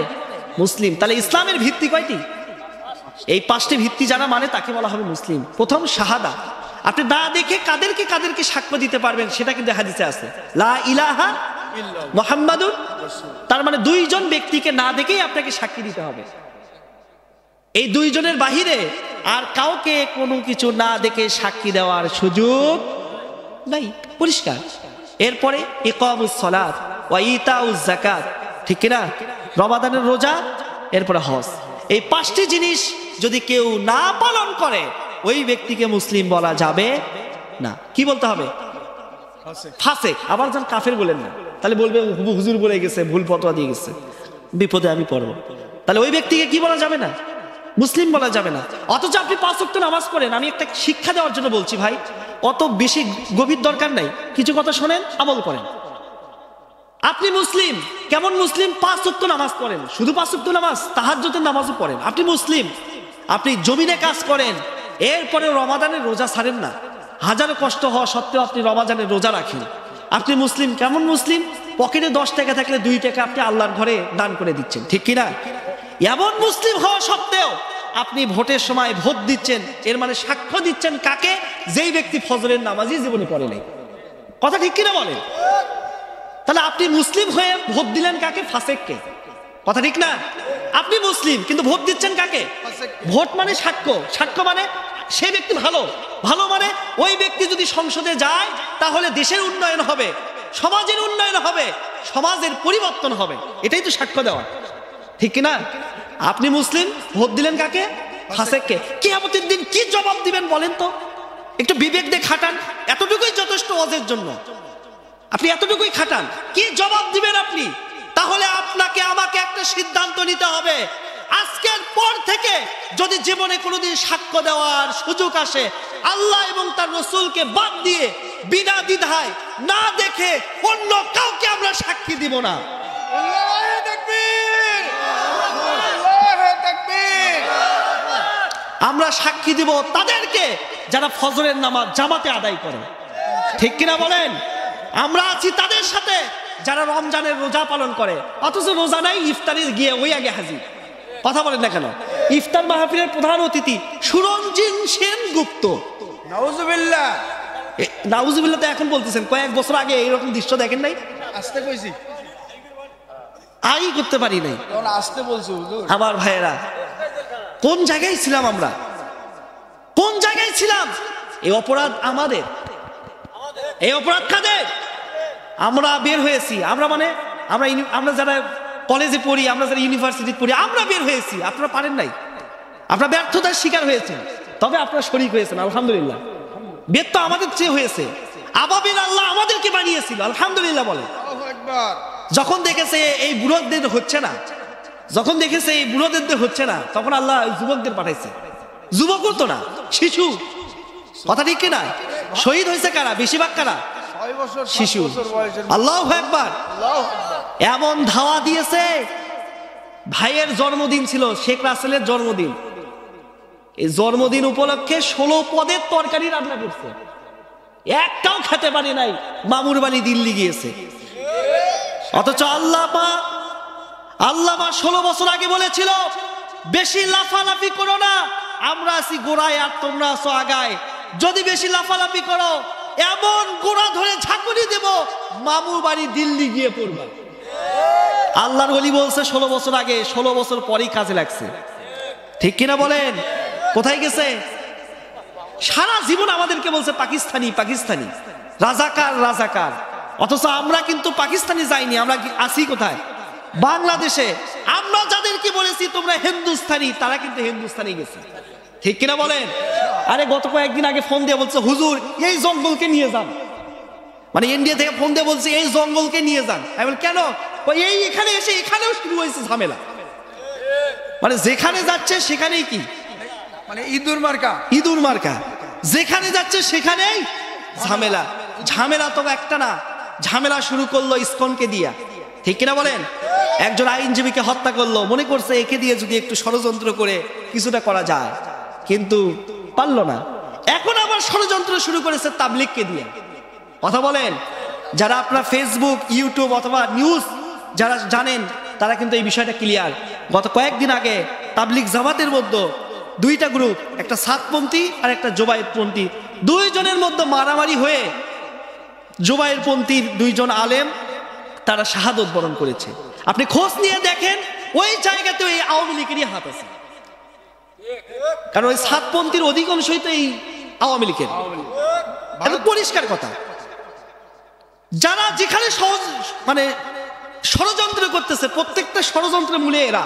কারণ এদের তো দেশের মায়া নাই, এদের শুধু টাকা, অর্থ, বৃত্ত, এটার চাওয়া। এরা তো অর্থবিত্ত চায়। কিন্তু মনে রাখতে হবে, আমি আপনাদেরকে বলি, আয়াত থেকে একটু বিচ্যুতি হয়েছি বলবো, আমি আপনাদের একটু হিন্টস দেই। অনেকে ভয় পাচ্ছেন, ভয় পেন না। কি ভয় পাচ্ছেন? কি ভয় পাচ্ছেন? মনে করতেছেন ভারতের সাথে যদি বেশি কিছু করি পিএস বন্ধ হবে। মনে করতেছে ভারতের সাথে যদি বেশি কিছু করি। আরে আপনারা ভয় পাচ্ছেন না, যারা টাই প্যান্টওয়ালা, স্যুট প্যান্টওয়ালা, ওরাই ভয় পাচ্ছে, ঠিক না? ওরা চিন্তা করতেছে আরে ভারতের সাথে বেশি কিছু করা যাবে না, যদি করো খাবার বন্ধ করবে। মনে রাখো, তুমি যদি মুসলমান হও, তুমি যদি আল্লাহর প্রতি ঈমান আনো, তাহলে পরিষ্কার করে, যদি কিতাবের প্রতি ঈমান আনো, পরিষ্কার করে আল্লাহ পাক কিতাবের মধ্যে বলেছেন আমাদের রিজিকের মালিক কে? ওয়ামা মিন দাব্বাতিন ফিল আরদি ইল্লা আলাল্লাহি রিজকুহা। তোমাদের রিজিকের মালিক আল্লাহ। সুতরাং আমরা যারা মুসলিম, আমরা যারা আল্লাহর প্রতি ঈমান এনেছি, আমরা এই কথা বিশ্বাস করি, আমার যদি রিজিক থাকে আমি খাবার অবশ্যই পাবো। যদি রিজিক না থাকে, দুনিয়ার সমস্ত খাদ্য আমার সামনে থাকলেও আমি খেতে পারবো না। ঠিক কিনা বলেন? এই জন্য বেশি লাফালাফি করিও না। আমি আপনাদেরকে একটা হাদিস শোনাই, পরিষ্কার হাদিস। হাদিসটা শুনে একটু মনোবল বাড়ান। নবীজি বলেছেন, আবু হুরায়রা রাদিয়াল্লাহু তাআলা আনহু থেকে হাদিস, ওয়াদানা রাসূলুল্লাহ সাল্লাল্লাহু আলাইহি ওয়াসাল্লাম গাজাতুল হিন্দ। হুজুর বলেন আমাদেরকে গাজওয়াতুল হিন্দ সম্পর্কে ওয়াদা নিয়েছেন। গাজওয়াতুল হিন্দ কি? হিন্দুস্তানে একটা যুদ্ধ হবে। হিন্দুস্তান মানে ভারতবর্ষে একটা যুদ্ধ হবে। ওই যুদ্ধ সম্পর্কে আমাদের থেকে ওয়াদা নিয়েছেন। আমরা মানে মুসলমান। আমরা মানে কি? জনে বলেন, আমরা মানে কি? তাহলে আমাদের থেকে একটা ওয়াদা নিয়েছে। সেই ওয়াদার ব্যাপারে নবীজি কি বলছেন? ফাইন উদরিকহা উনফিক ফিহা নাফসি ওয়া মালি। যদি তোমরা ওই যুদ্ধ পাও, আমি রাসূল তোমাদেরকে বললাম, তাহলে তোমরা প্রথমে জীবন দিয়ে ওই যুদ্ধে তোমরা অংশগ্রহণ করবা। আল্লাহু আকবার। জোরে বলেন সুবহানাল্লাহ। ওয়া নাফসি ওয়া মালি, প্রথমে বলছে জীবন, এরপরে বলছে সম্পদ। না লাগবে না, প্রথমে বলছে, আরে কলের হাল বোঝেন না, একবার ইঞ্জিন স্টার্ট ধরলে আর সমস্যা নেই। কারণ কথা বলছি তো আল্লাহ, আর রহমতও দিবে কে? আল্লাহ। কিন্তু ইঞ্জিন স্টার্ট ধরার আগে একটু ঠেলা মারা লাগে। কথা বলছেন নাই? হ্যাঁ চলছে, আল্লাহু আকবার। আপনারা যদি কষ্ট করেন তা আমার করতে সমস্যা কি? আমার ভাইয়েরা, বলছিলাম নবীজি পরিষ্কার করে বলছেন ওয়ানাফসি, তোমরা জীবন দিয়ে এই যুদ্ধে সম্পৃক্ত হবে। ওয়া মালি, এবং সম্পদ দিয়ে সম্পৃক্ত হবে। আমি চিন্তায় পড়ে গেলাম, আগে নবীজি জীবনের কথা কেন বলল, কেন পরে সম্পদের কথা বলল? পৃথিবীর যত যুদ্ধ হয়, প্রত্যেক যুদ্ধে আগে জীবন না সম্পদ? আগে সম্পদ। আপনি জীবন যদি দেন তো সম্পদ কখন দিবেন? সম্পদটা কে দেবে? আপনাকে তো দেওয়া লাগবে, দেওয়ার পরে তো জীবন দিবেন। কিন্তু এই যুদ্ধের কথা নবীজি বলছে, আরে এই যুদ্ধ এমন একটা যুদ্ধ, সম্পদের চাইতে জীবনের প্রয়োজন বেশি। এখানে সম্পদের চাইতে কি? সম্পদ দিয়ে কি করবেন? এটা তো প্রমাণ করে দিয়েছে 5 আগস্টে এদেশের দালাল ছেলেরা প্রমাণ করেছে, অর্থ দিয়ে অস্ত্রের দরকার, অস্ত্র আমাদের লাগে নাই, লেগেছে। আরে এলাকার ওই বাঁশের কঞ্চি, গাছের ট্যাগ ভেঙ্গে যখন ছেলেরা ময়দানে নেমেছে, যাদের কাছে অস্ত্র ছিল তারাই পালাতে বাধ্য হয়েছে। তাহলে বোঝা গেল অস্ত্র ছাড়াও কি যুদ্ধ হয়? হ্যাঁ, অস্ত্র ছাড়াও কি ঈমান দিয়ে যুদ্ধ হয়। কারণ যারা মাঠে নেমেছিল তারা বলেছিল হয় শাহাদাত নয়তো উৎখাত। আমরা শাহাদাত হয়নি, বরং উৎখাত করেই ছেড়েছি। ঠিক কিনা বলেন? নবীজি বলেছেন জীবন দিতে হবে। এর মানে অস্ত্রের দরকার নাই, ঈমান নিয়ে ঝাঁপিয়ে পড়ো, অবশ্যই আল্লাহ তোমাদের বিজয় দিবেন। এরপরে নবীজি বলেছেন উনফিক নাফসি ফিহা ওয়া মালি ফাইন উকতুল কুনতু মিন আফদালুল শুহাদা। পরিষ্কার করে নবীজি বলেছেন এই যুদ্ধে যারা শহীদ হয়ে যাবে তারা উত্তম সর্বশ্রেষ্ঠ শাহাদতের মর্যাদা লাভ করবে। আল্লাহু আকবার, সুবহানাল্লাহ। কথাটা খুব ভালো করে বোঝেন। আমি আগেই বলছি, আপনি যে কোয়ালিটির মানুষ হন, আমি বুঝাইলে আপনি বুঝবেন। কারণ কোরআন বোঝা কি সহজ না কঠিন? সহজ। নবীজি বলেছেন খয়রুশ শুহাদা। খয়র মানে উত্তম। কেমন উত্তম? ইসমে তাফজিলের সিগা, যারা আলেম আছেন তারা বুঝতেছেন, অথবা যারা বাংলা ইংরেজি জানেন তাদেরকে বলি সুপারলেটিভ ডিগ্রি। অ্যাডজেক্টিভের একটি প্রকার হচ্ছে কম্প্যারিজন। তাহলে কম্প্যারিজনের ধরন কি? তিনটা, ঠিক না? গুড, বেটার, আর একটা কি? বেস্ট। Good, better, best. তো সুপারলেটিভ ডিগ্রি এটা কি গুড না বেস্ট? সর্বোচ্চ বেস্ট। বেস্ট যেটা। তাহলে নবীজি বলেছেন এই যুদ্ধে যারা শহীদ হবে তারা হবে দুনিয়ার যত শহীদ হয়েছে তাদের চেয়েও শ্রেষ্ঠ শহীদ। আরো জোরে বলুন সুবহানাল্লাহ। আগেই বলেছি ইয়া আইয়ুহাল্লাযিনা আমানু, ঈমান আনতে হবে কার প্রতি? আল্লাহর প্রতি। কার প্রতি? তারপরে রসুলের প্রতি, তারপরে কিতাবের প্রতি। তো সেই রসুলই তো বলেছে, তাহলে রসুলের কথার প্রতি ঈমান থাকতে হবে না? কথা থাকতে হবে কিনা? সেই রসুল বলছে শ্রেষ্ঠ। আমি হয়রান হয়ে গেলাম কেমন করে শ্রেষ্ঠ হয়। উহুদের যুদ্ধ সম্পর্কে আমি মানে যত হাদিস আছে আমি পিডিএফ দিয়ে ঘাটাঘাটি শুরু করলাম, ল্যাপটপে ঘাটাঘাটি শুরু করলাম, কিতাব ঘাটাঘাটি শুরু করলাম, যে একটা হাদিস পাই কিনা যে উহুদের যুদ্ধে যারা শহীদ হয়েছে তারা শ্রেষ্ঠ। না, নবীজি বলছে উহুদের যুদ্ধে যারা শহীদ হয়েছে তারা বিনা হিসাবে জান্নাতি, সুবহান। বিনা হিসাবে, কিন্তু কোথাও বলেনি শ্রেষ্ঠ। আমি চিন্তা করলাম তাহলে বদর ঘাটি, বদর ঘেটে দেখলাম না কোথাও লেখা নাই। লেখা আছে কি যারা বদরের যুদ্ধে শহীদ হয়েছে তারা বিনা হিসাবে জান্নাত, কিন্তু শ্রেষ্ঠ লেখা নাই। ঘটনা কি আমার মাথায় ধরে না। আমি চিন্তায় পড়ে গেলাম, কারণ বদর যাদের বিরুদ্ধে রসুল যুদ্ধ করেছে তারা ছিল রসুলের মামা, তারা ছিল রসুলের চাচা, তারা ছিল রসুলের ফুপা, তারা ছিল রসুলের চাচাতো ভাই, তারা ছিল রসুলের আপনজন, জামাইও ছিল। জামাইও ছিল, আপনজন, ঠিক না? উহুদে যারা ছিল তারাও তো আপনজন। সে আপনজনদের বিরুদ্ধে যুদ্ধ করলো, আপনজনদের বিরুদ্ধে যুদ্ধ করে শহীদ হলো, অথচ নবীজি শ্রেষ্ঠ বললো না। শ্রেষ্ঠ বললো কাদেরকে? হিন্দুস্থানে যারা যুদ্ধ করে শহীদ হবে তাদেরকে। আমি হয়রান হয়ে গেলাম। অথচ উহুদের প্রান্তে যারা গিয়েছেন তারা আমার সাথে একমত হবেন, সৌদি আরবের যত পাহাড় আছে সব পাথর, সব পাথর। অথচ বদরের প্রান্তে মাত্র 3টা পাহাড় আছে। কয়টা? অনেক পাহাড় আছে, 3টা এক্সেপশনাল পাহাড়, যেই পাহাড়ের কালার হচ্ছে গোল্ডেন কালার, এইরকম সোনালী কালার, পলের মতো সোনালী কালার। এবং পাথরকে আল্লাহ পাক এত পরিমাণ বেশি ক্ষুদ্র বানায় দিয়েছেন, বালুর কণার চেয়েও বেশি ক্ষুদ্র সুবহানাল্লাহ। সব পাথর। কিন্তু এটা কি 3টা কি এক্সেপশনাল, শুধু বালির কণা। আমার আর মাথায় ধরে না। আমি ওখানে বসে গেলাম, ওই জায়গায় দেখি হুজুর সাল্লাল্লাহু আলাইহি সাল্লাম যে জায়গায় তাবু, যেখানে তার তাবু ছিল, ওই জায়গায় একটা আয়াত আছে। ওই আয়াতটা আমি লিখে নিয়ে এসেছি। আল্লাহ রাব্বুল আলামিন বলেন, ইয ইউহি রাব্বুকা ইলাল মালাইকাতি আন্নী মাআকুম। আল্লাহ পাক বলেন, হে রাসূল আপনি টেনশন করেন না, আপনার সদস্য কম, আপনার অস্ত্র কম, আপনার বাহিনী কম, যারা এসেছে তারা রোজা রেখে এসেছে, যারা এসেছে তাদের খাবার নাই, কোনো কিছু না থাকতে পারে, টেনশন করেন না। আপনাকে সান্ত্বনা দিয়ে বলছি, আপনি শুধুমাত্র যুদ্ধের ময়দানে ঝাঁপিয়ে পড়েন, আপনার সঙ্গে অসংখ্য ফেরেশতারা আসমান থেকে শরীক হয়ে যাবে। আল্লাহর নবী যুদ্ধ শুরু করলেন। আব্দুল্লাহ ইবনে আব্বাস পরবর্তীতে তিনি বর্ণনা করেন, বুখারী শরীফের কিতাবুল মাগাজিতে হাদিসটা এসেছে। হযরত আব্দুল্লাহ ইবনে আব্বাস বলেন, আমি দেখতেছিলাম আসমান থেকে ফেরেশতারা মোটা মোটা বাঁশ নিয়ে, মোটা মোটা লাঠি নিয়ে এসে এই জমিনে কাফেরদের মাথার উপর এক একটা করে বাড়ি দেয়। যেই বাড়িটা কাফেরদের মাথায় পড়ে তারা মাটির নিচে গিরে যায়, আর যেই বাড়িটা পাথরের উপরে পড়ে পাথর ফেটে বালু কণার মতো ধুলা হয়ে যায়। কেমন বাড়ি মারছে? পাথর ফেটে বালুকণা হয়ে গেছে। এখনো আল্লাহ পাক নিদর্শন হিসেবে সৌদি আরবে রেখেছে বদরের প্রান্তে, আমি দেখে এসেছি। অতএব আল্লাহ পাক বলছেন, তোমরা যদি ঈমানদার হও টেনশন নাই, অস্ত্র লাগবে না, খাদ্য লাগবে না, ওই পেঁয়াজ, ওই পচা পেঁয়াজ লাগবে না, ওই হরে কৃষ্ণ বলে পেঁয়াজ গাড়ে ওটার দরকার নেই তোদের, ওই পেঁয়াজ ছাড়াই তোদেরকে বিজয় দেব। আপনারা চিন্তা করতেছেন ভারত মনে হয় সুখে আছে, সুখে নাই। একদম বাংলাদেশ থেকে আসা মানুষ বন্ধ করে দেয়, তাহলে আমরা অনাহারে থাকব।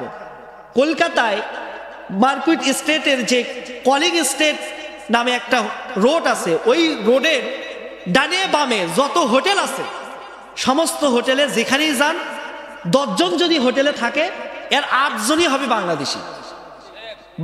বাংলাদেশ কলকাতায় যে হোটেলে থাকে 10 জন থাকলে 8 জনই কি, এটা আমি কম বললাম, আপনি খোঁজ নিলে দেখবেন 9 জনই বাংলাদেশি।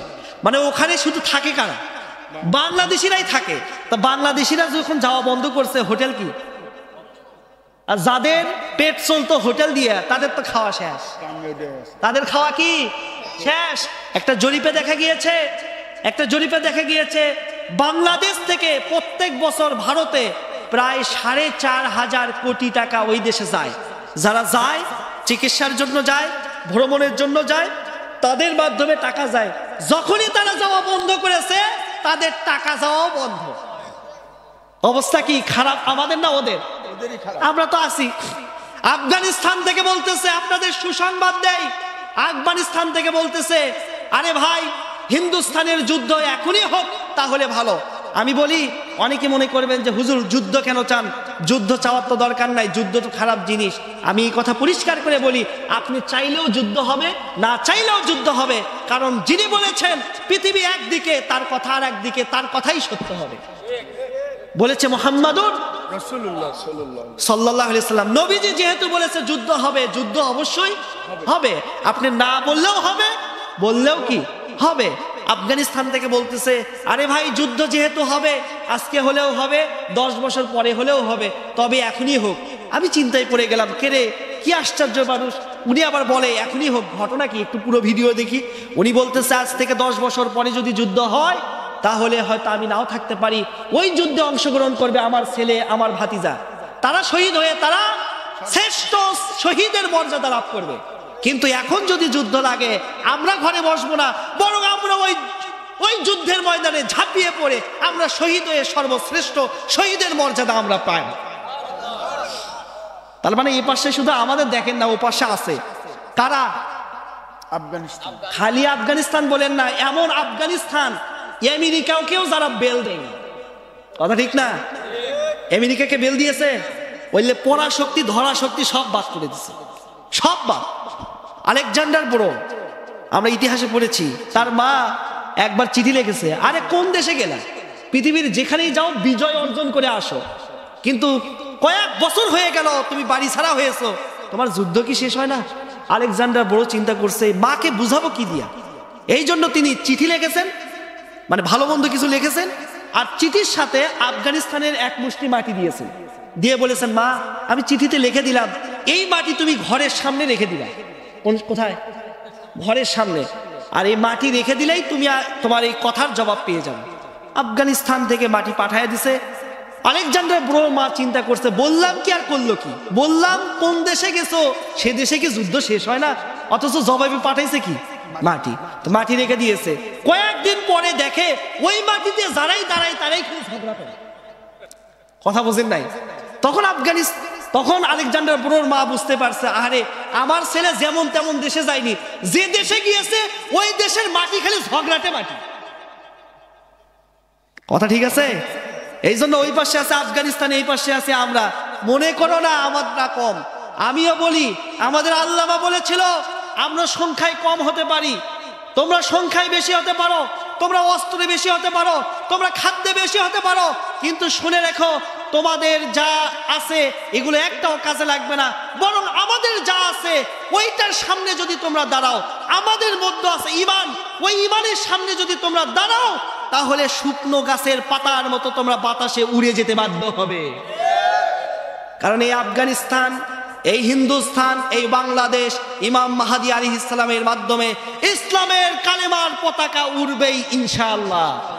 সেদিন তোমাদের এই নেংটি ফেংটি একটাও থাকবে না। এই জন্য আমি ওই যে কথা বলছিলাম, ইসকন বেশি লাফালাফি করো না। যদি লাফালাফি করো, আজকেই কিন্তু হিন্দুস্তানের গাজওয়াতুল হিন্দ শুরু হবে, ঠিক না? আর যদি শুরু হয় একটাও কিন্তু থাকতে পারবে না। আর যদি একটু তোমরা চুপচাপ থাকো 2-4 বছর, আরো তোমরা থাকতে পারবে। কথা ঠিক কি না? এই জন্য বেশি লাফালাফি করার সুযোগ আছে। আমার ভাইরা, ঈমান যারা আনে, যারা ঈমানদার হয়, তারা কোনো অবস্থাতে আল্লাহর হুকুমের বাহিরে তারা এক চুল পরিমাণ যাবে। যদি তাদের জীবন চলেও যায়, তারা হাসি মুখে জীবন দেবে, এরপরেও তারা ঈমান থেকে বিচলিত হবে না। হযরতে খুবাইব রাদিয়াল্লাহু তাআলা আনহুকে বারবার বলা হলো, খুবাইব রে তুমি ঈমান ছেড়ে দাও, আবু জেহেলকে নেতা মেনে নাও, মুহাম্মাদকে ছেড়ে দাও, আল্লাহকে ছেড়ে দিয়ে দাও।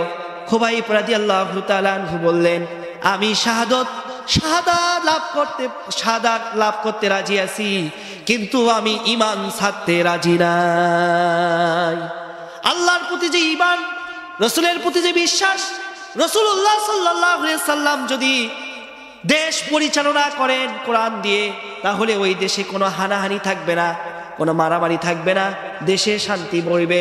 আমি যে কিতাবের প্রতি ঈমান এনেছি, এই কোরআন দিয়ে যদি সমাজ পরিচালনা করা হয়, আপনারা বলেন তো এই সমাজে কোনো চুরি ডাকাতি থাকবে? কথা বলেন, থাকবে? কোনো ভয় থাকবে? আল্লাহ পাক বলেন, এই কথাই তো আমরা বিশ্বাস করেছি। আল্লাহ পাক বলেন, ফামান তাবিয়া হুদায়া ফালা খাউফুন আলাইহিম ওয়ালা হুম ইয়াহজানুন। জোরে বলেন আল্লাহু আকবার। আল্লাহ পাক বলেন, যে কিতাব আমি নাজিল করেছি, ওই কিতাব যদি তোমরা মেনে চলো, তোমাদের কোনো চিন্তা নাই, তোমাদের কোনো ভয় নাই, বরং আমি আল্লাহ রব্বুল আলামিন ক্ষুধার সময় অন্ন দিয়ে দেব, আর ভয়ের সময় তোমাদেরকে আমি আল্লাহ নিরাপত্তা দান করে দেব। আমার বন্ধুগণ, হযরতে খুবাইব রাদিয়াল্লাহু তাআলা আনহু তিনি বলিষ্ঠ কণ্ঠে বললেন, জীবন দিতে পারি, তবে আমি ঈমান থেকে এক চুল পরিমাণ সরে যাব না। হযরতে খুবাইব রাদিয়াল্লাহু তাআলা আনহুকে নির্যাতন করলো, অত্যাচার করলো। এমন কোনো নির্যাতন নাই যে নির্যাতন তাকে করা হলো না, এমন কোনো অত্যাচার নাই যেই অত্যাচার তাকে করা হলো না। অস্ত্রর মাথা দিয়া তাকে বারবার ঘুঁতু দিতে থাকলো, রক্ত ফিঙ্কি দিয়ে শরীর থেকে বের হয়ে গেল। হযরতে খুবাইব রাদিয়াল্লাহু তাআলা আনহু বলেন, আমি জীবন দিয়ে দেব, এরপরে ঈমান থেকে আমি বিচলিত হব না। হযরতে খুবাইবকে একটি ঘরের মধ্যে বন্দী করে রাখা হলো, যেই ঘরের মধ্যে কোনো আলো বাতাস কিছু নাই, আয়না ঘর। যেই ঘরের নাম কি? আয়না ঘর। এই আয়না ঘরের প্রবক্তা কিন্তু হাসিনা না, এই আয়না ঘরের প্রবক্তা তৎকালীন সময়ের আবু জেহেল উতবা সাইবা হযরতে খুবাইব রাদিয়াল্লাহু তাআলা আনহুকে আয়না ঘরে বন্দী করে রাখলো। আলো নাই, বাতাস নাই, খাবার নাই, পানি নাই। হযরতে খুবাইব রাদিয়াল্লাহু তাআলা আনহুকে ঘরের মধ্যে রাখার উদ্দেশ্য হলো, খাবার পাবে না, আলো পাবে না, না খেয়ে মারা যাবে। আর যদি চিল্লায়া বলে আমাকে খাবার দাও, আমি ঈমান ছেড়ে দেব, তাহলে তোমরা তাকে বের করে নিয়ে আসবা।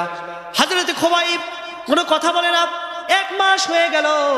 একজন নারী চিন্তা করলো, 1 মাস হয়ে গেল, খুবাইবের কোনো ধরা বাঁধা কোনো আওয়াজ তো আমরা পাচ্ছি না। যদি মারা যায়, তাহলে মারা যাওয়া লাশ থেকে তো গন্ধ আসবে, তাও তো আসে না। ঘটনা কি? আমি একটু দেখি। তিনি দরজার সামনে গিয়া হালকা করে দরজার ফাঁস দিয়া দেখতেছে হযরতে খুবাইব রাদিয়াল্লাহু তাআলা আনহু দাঁড়ায়া নামাজ পড়তেছে। আর হযরত খুবাইব রাদিয়াল্লাহু তাআলা আনহু যেই জায়গায় সিজদা দেন, ওই জায়গায় আল্লাহ পাক জান্নাত থেকে খাবার পাঠিয়ে দিয়েছে। মহিলা চিন্তায় পড়ে গেল, কোথায় থেকে এই আঙ্গুর আসলো? অথচ সৌদি আরবে তখন আঙ্গুরের কোনো সময় নয়, কোথায় থেকে আঙ্গুর আসলো? তিনি চিন্তায় পড়ে গেলেন। নেতাদেরকে ডাক দিয়ে বললেন, তোমরা কাকে বন্দী করে রেখেছো? সে তো নামাজ পড়তেছে আর তার সামনে খাবার ঝুলানো আছে। হযরতে খুবাইব রাদিয়াল্লাহু তাআলা আনহু সারাদিন আল্লাহর ইবাদত করেন, আর যখনই ক্ষুধা লাগে ওই সরা থেকে টাটকা আঙ্গুর তিনি মুখে দেন। আল্লাহ পাক তাকে জান্নাতি খাবার খাওয়ায়া তার শক্তিকে আরো দ্বিগুণ করে দিয়ে দেন। মহিলার কথা শুনে কাফেররা চলে আসলো। কাফেররা এসে হযরতে খুবাইব রাদিয়াল্লাহু তাআলা আনহুকে ঘর থেকে বের করলেন। ঘর থেকে বের করে তারা অবাক হয়ে গেল। 1 মাস পূর্বে খুবাইবের যে চেহারা ছিল, 1 মাস পরে জান্নাতি খাবার খেয়ে ওই চেহারা আল্লাহ পাক দ্বিগুণ সুস্থ সবল বানায়া দিয়েছে। কারণ দুনিয়াতে এসে ভেজাল কোনো খাবার খায় নাই, খেয়েছে জান্নাতি খাবার, ফ্রেশ খাবার। কাফেররা তাকে বলল, খুবাইব তুমি এই খাবার কোথায় পাইলা? খুবাইব ডাক দিয়ে বলে, খাবার আমি কোথায় পাবো? যার ইবাদত করেছি, যার কাজ করেছি, তিনি খাবার দিয়েছেন। সুবহানাল্লাহ। ইবাদত করেছি, যার খাবার দিয়েছেন তিনি। কাফেররা বলল, কার ইবাদত করেছো? খুবাইব বললেন, আমি আল্লাহর ইবাদত করেছি, আল্লাহ পাক আমাকে খাবার দিয়েছেন। কাফেররা চিন্তা করলো, খুবাইবকে বেঁচে রেখে লাভ নাই, কারণ খুবাইব যতদিন বাঁচবে তার কোনো খাবারের চিন্তা নাই, পানির চিন্তা নাই, কারণ পানি আসতেছে হাউজে কাউসার থেকে, খাবার আসতেছে জান্নাত থেকে।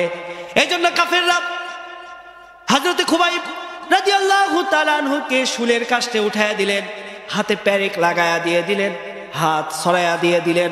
হযরতে খুবাইবকে বললেন, খুবাইব রে, শেষ সময় তোমাকে সুযোগ দিচ্ছি, তুমি বলো তুমি কি ঈমান ছেড়ে আমাদের দলে আসবা না মুহাম্মাদের দলেই থাকবা? খুবাইব ডাক দিয়া বলেন, যতক্ষণ পর্যন্ত আমার ঈমান থাকবে, আল্লাহর প্রতি বিশ্বাস করেছি, রাসূলুল্লাহর প্রতি বিশ্বাস করেছি, ততক্ষণ পর্যন্ত আমি ঘোষণা করে যাব, আমি ঈমান ছাড়া কখনোই তোমাদের দলে আসব না।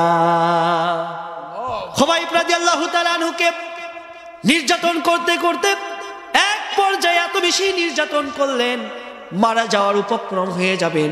হযরতে খুবাইবকে বলল, খুবাইব রে, তোমার অন্তিম সময়, তুমি এখনো শেষ সময়, তুমি বলো তুমি কি ফিরে আসবা নাকি?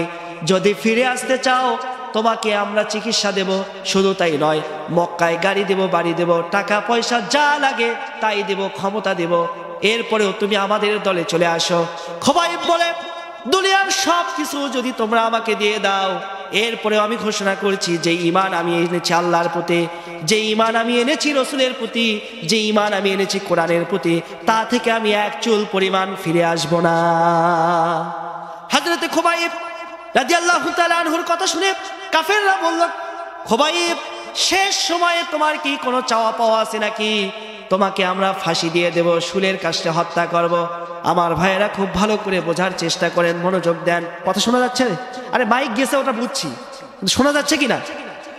আমার বন্ধুগণ, হযরতে খুবাইব রাদিয়াল্লাহু তাআলা আনহু যখনই বললেন, হ্যাঁ আমার একটি চাওয়া আছে, তারা বলল, কি চাওয়া? হযরত খুবাইব রাদিয়াল্লাহু তাআলা আনহু বললেন, আমি তো দুনিয়া থেকে চলে যাব, দুনিয়া থেকে যাওয়ার পূর্বে আমি আল্লাহ রাব্বুল আলামিনের সঙ্গে একটু সাক্ষাৎ করতে চাই। তারা বলল, খুবাইব, আল্লাহর সঙ্গে কেমন করে তুমি সাক্ষাৎ করবা? মক্কায় এতদিন ধরে আছি, আমরা তো কখনো আল্লাহর সাক্ষাৎ পাই নাই, তুমি কেমন করে সাক্ষাৎ করবা? হযরত খুবাইব বললেন, আমার রাসূল বলেছেন মুমিনদের জন্য নামাজই হচ্ছে মিরাজ, আল্লাহর সাক্ষাৎ, সুতরাং নামাজে গেলে আল্লাহ রাব্বুল আলামিনের সাক্ষাৎ পাওয়া যাবে। জোরে বলেন সুবহানাল্লাহ। হযরতে খুবাইব রাদিয়াল্লাহু তাআলা আনহু তিনি বললেন, আমাকে একটু পানির ব্যবস্থা করে দিয়ে দাও। তাকে পানি দেওয়া হলো, তিনি পানি দিয়ে ওযু করলেন, ওযু বানায়া তিনি নামাজে দাঁড়ায় গেলেন, নামাজ আদায় করলেন। দ্বিতীয় রাকাতে তিনি চিন্তা করলেন, আমি যদি নামাজটা লম্বা করি তাহলে কাফের মুশরিকরা ভাববে মৃত্যুর ভয়ে খুবাইব মনে হয় লম্বা সূরা দিয়ে তিনি পড়তেছেন নামাজ। এই জন্য খুবাইব লম্বা কোনো সূরা দিয়ে নামাজ পড়লেন না, তিনি ছোট্ট একটা সূরা দিয়ে নামাজ পড়লেন। সবাই আমার সাথে ঠোঁট মিলিয়ে পড়েন, কুল হুয়াল্লাহু আহাদ আল্লাহুস সামাদ লাম ইয়ালিদ ওয়া লাম ইউলাদ ওয়া লাম ইয়াকুল লাহু কুফুয়ান আহাদ। জোরে বলেন আল্লাহু আকবার। কে এক বলেন, কে এক? কাকে ছাড়া আমরা দুনিয়ার কাউকে মানি না। হযরতে খুবাইব নামাজের মধ্যে সাক্ষ্য দিলেন। নামাজ শেষ হয়ে গেল, হযরতে খুবাইবকে শুলের কাছটা আবার উঠানো হলো, ডান হাতে আঘাত করা হলো, ডান হাতটা ফিঙ্কি দিয়ে শরীর থেকে আলাদা হয়ে গেল। কাফেররা ডাক দিয়ে বলে, খুবাইব এখনো সময় আছে, খুবাইব তুমি যদি ঈমান থেকে সরে আসো, তোমাকে চিকিৎসা দিয়ে এই হাত আমরা ভালো করে দিয়ে দেব।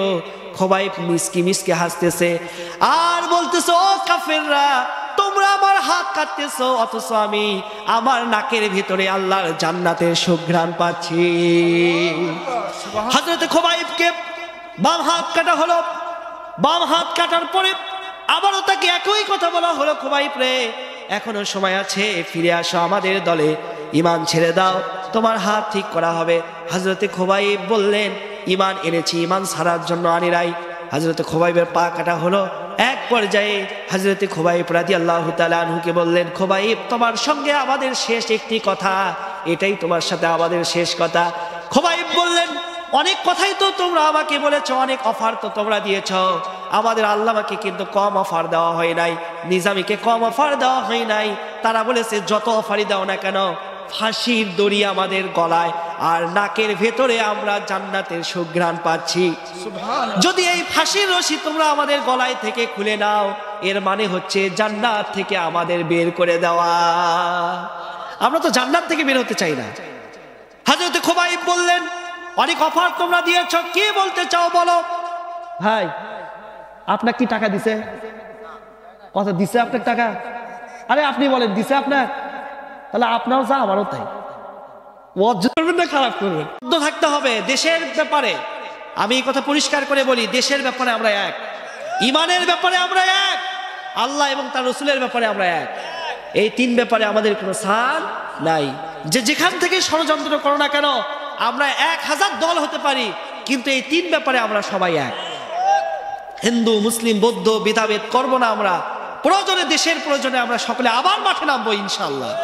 যদি ইমানের ডাকে আসে, ইমানের ডাকে প্রয়োজনে আবার মাঠে নামবো ইনশাআল্লাহ। আমার ভাইয়েরা, বলছিলাম হযরত খুবাইব রাদিয়াল্লাহু তাআলা আনহু তিনি বললেন, অফার তো কম দেওয়া নাই, কিন্তু নাকের মধ্যে জান্নাতের সুঘ্রাণ। আমি এই ফাঁসির দড়ি খুলে কি জান্নাত থেকে বের হয়ে যাব? দেও, কি অফার দিবা দাও। কাফেররা বলল, মনোযোগ আছে তো? কাফেররা ডাক দিয়ে বলে, খুবাইব আমরা তোমাকে শেষ অফার যেটা দিচ্ছি তা হলো, তুমি যদি চাও তোমাকে ছেড়ে দেব, বিনিময়ে মুহাম্মদকে তোমার জায়গায় নিয়ে এসে তাকে নির্যাতন করব। জোরে বলেন নাউজুবিল্লাহ, আরো জোরে বলেন নাউজুবিল্লাহ। এতক্ষণ পর্যন্ত হযরত খুবাইব রাদিয়াল্লাহু তাআলা কণ্ঠটা নিয়ে নিচ্ছে। ওইদিকে ভালো করতে গিয়ে আবার খারাপ করেন না। আবার তো আবার কালকেও আছে, পরশুদিনও আমাদের বগুড়াতে আছে, পরশুদিন কাহালু, কালকে আবার গোবিন্দগঞ্জ আছে।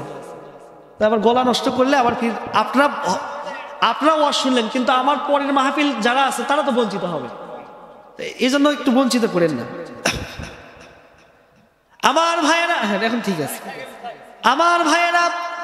হযরত খুবাইব রাদিয়াল্লাহু তাআলা আনহুকে অফার করা হলো যে, খুবাইব তোমাকে আমরা ছেড়ে দেব, বিনিময়ে তোমার জায়গায় মুহাম্মদকে নিয়ে এসে দাঁড় করায় দেব, তোমাকে ছেড়ে দেব।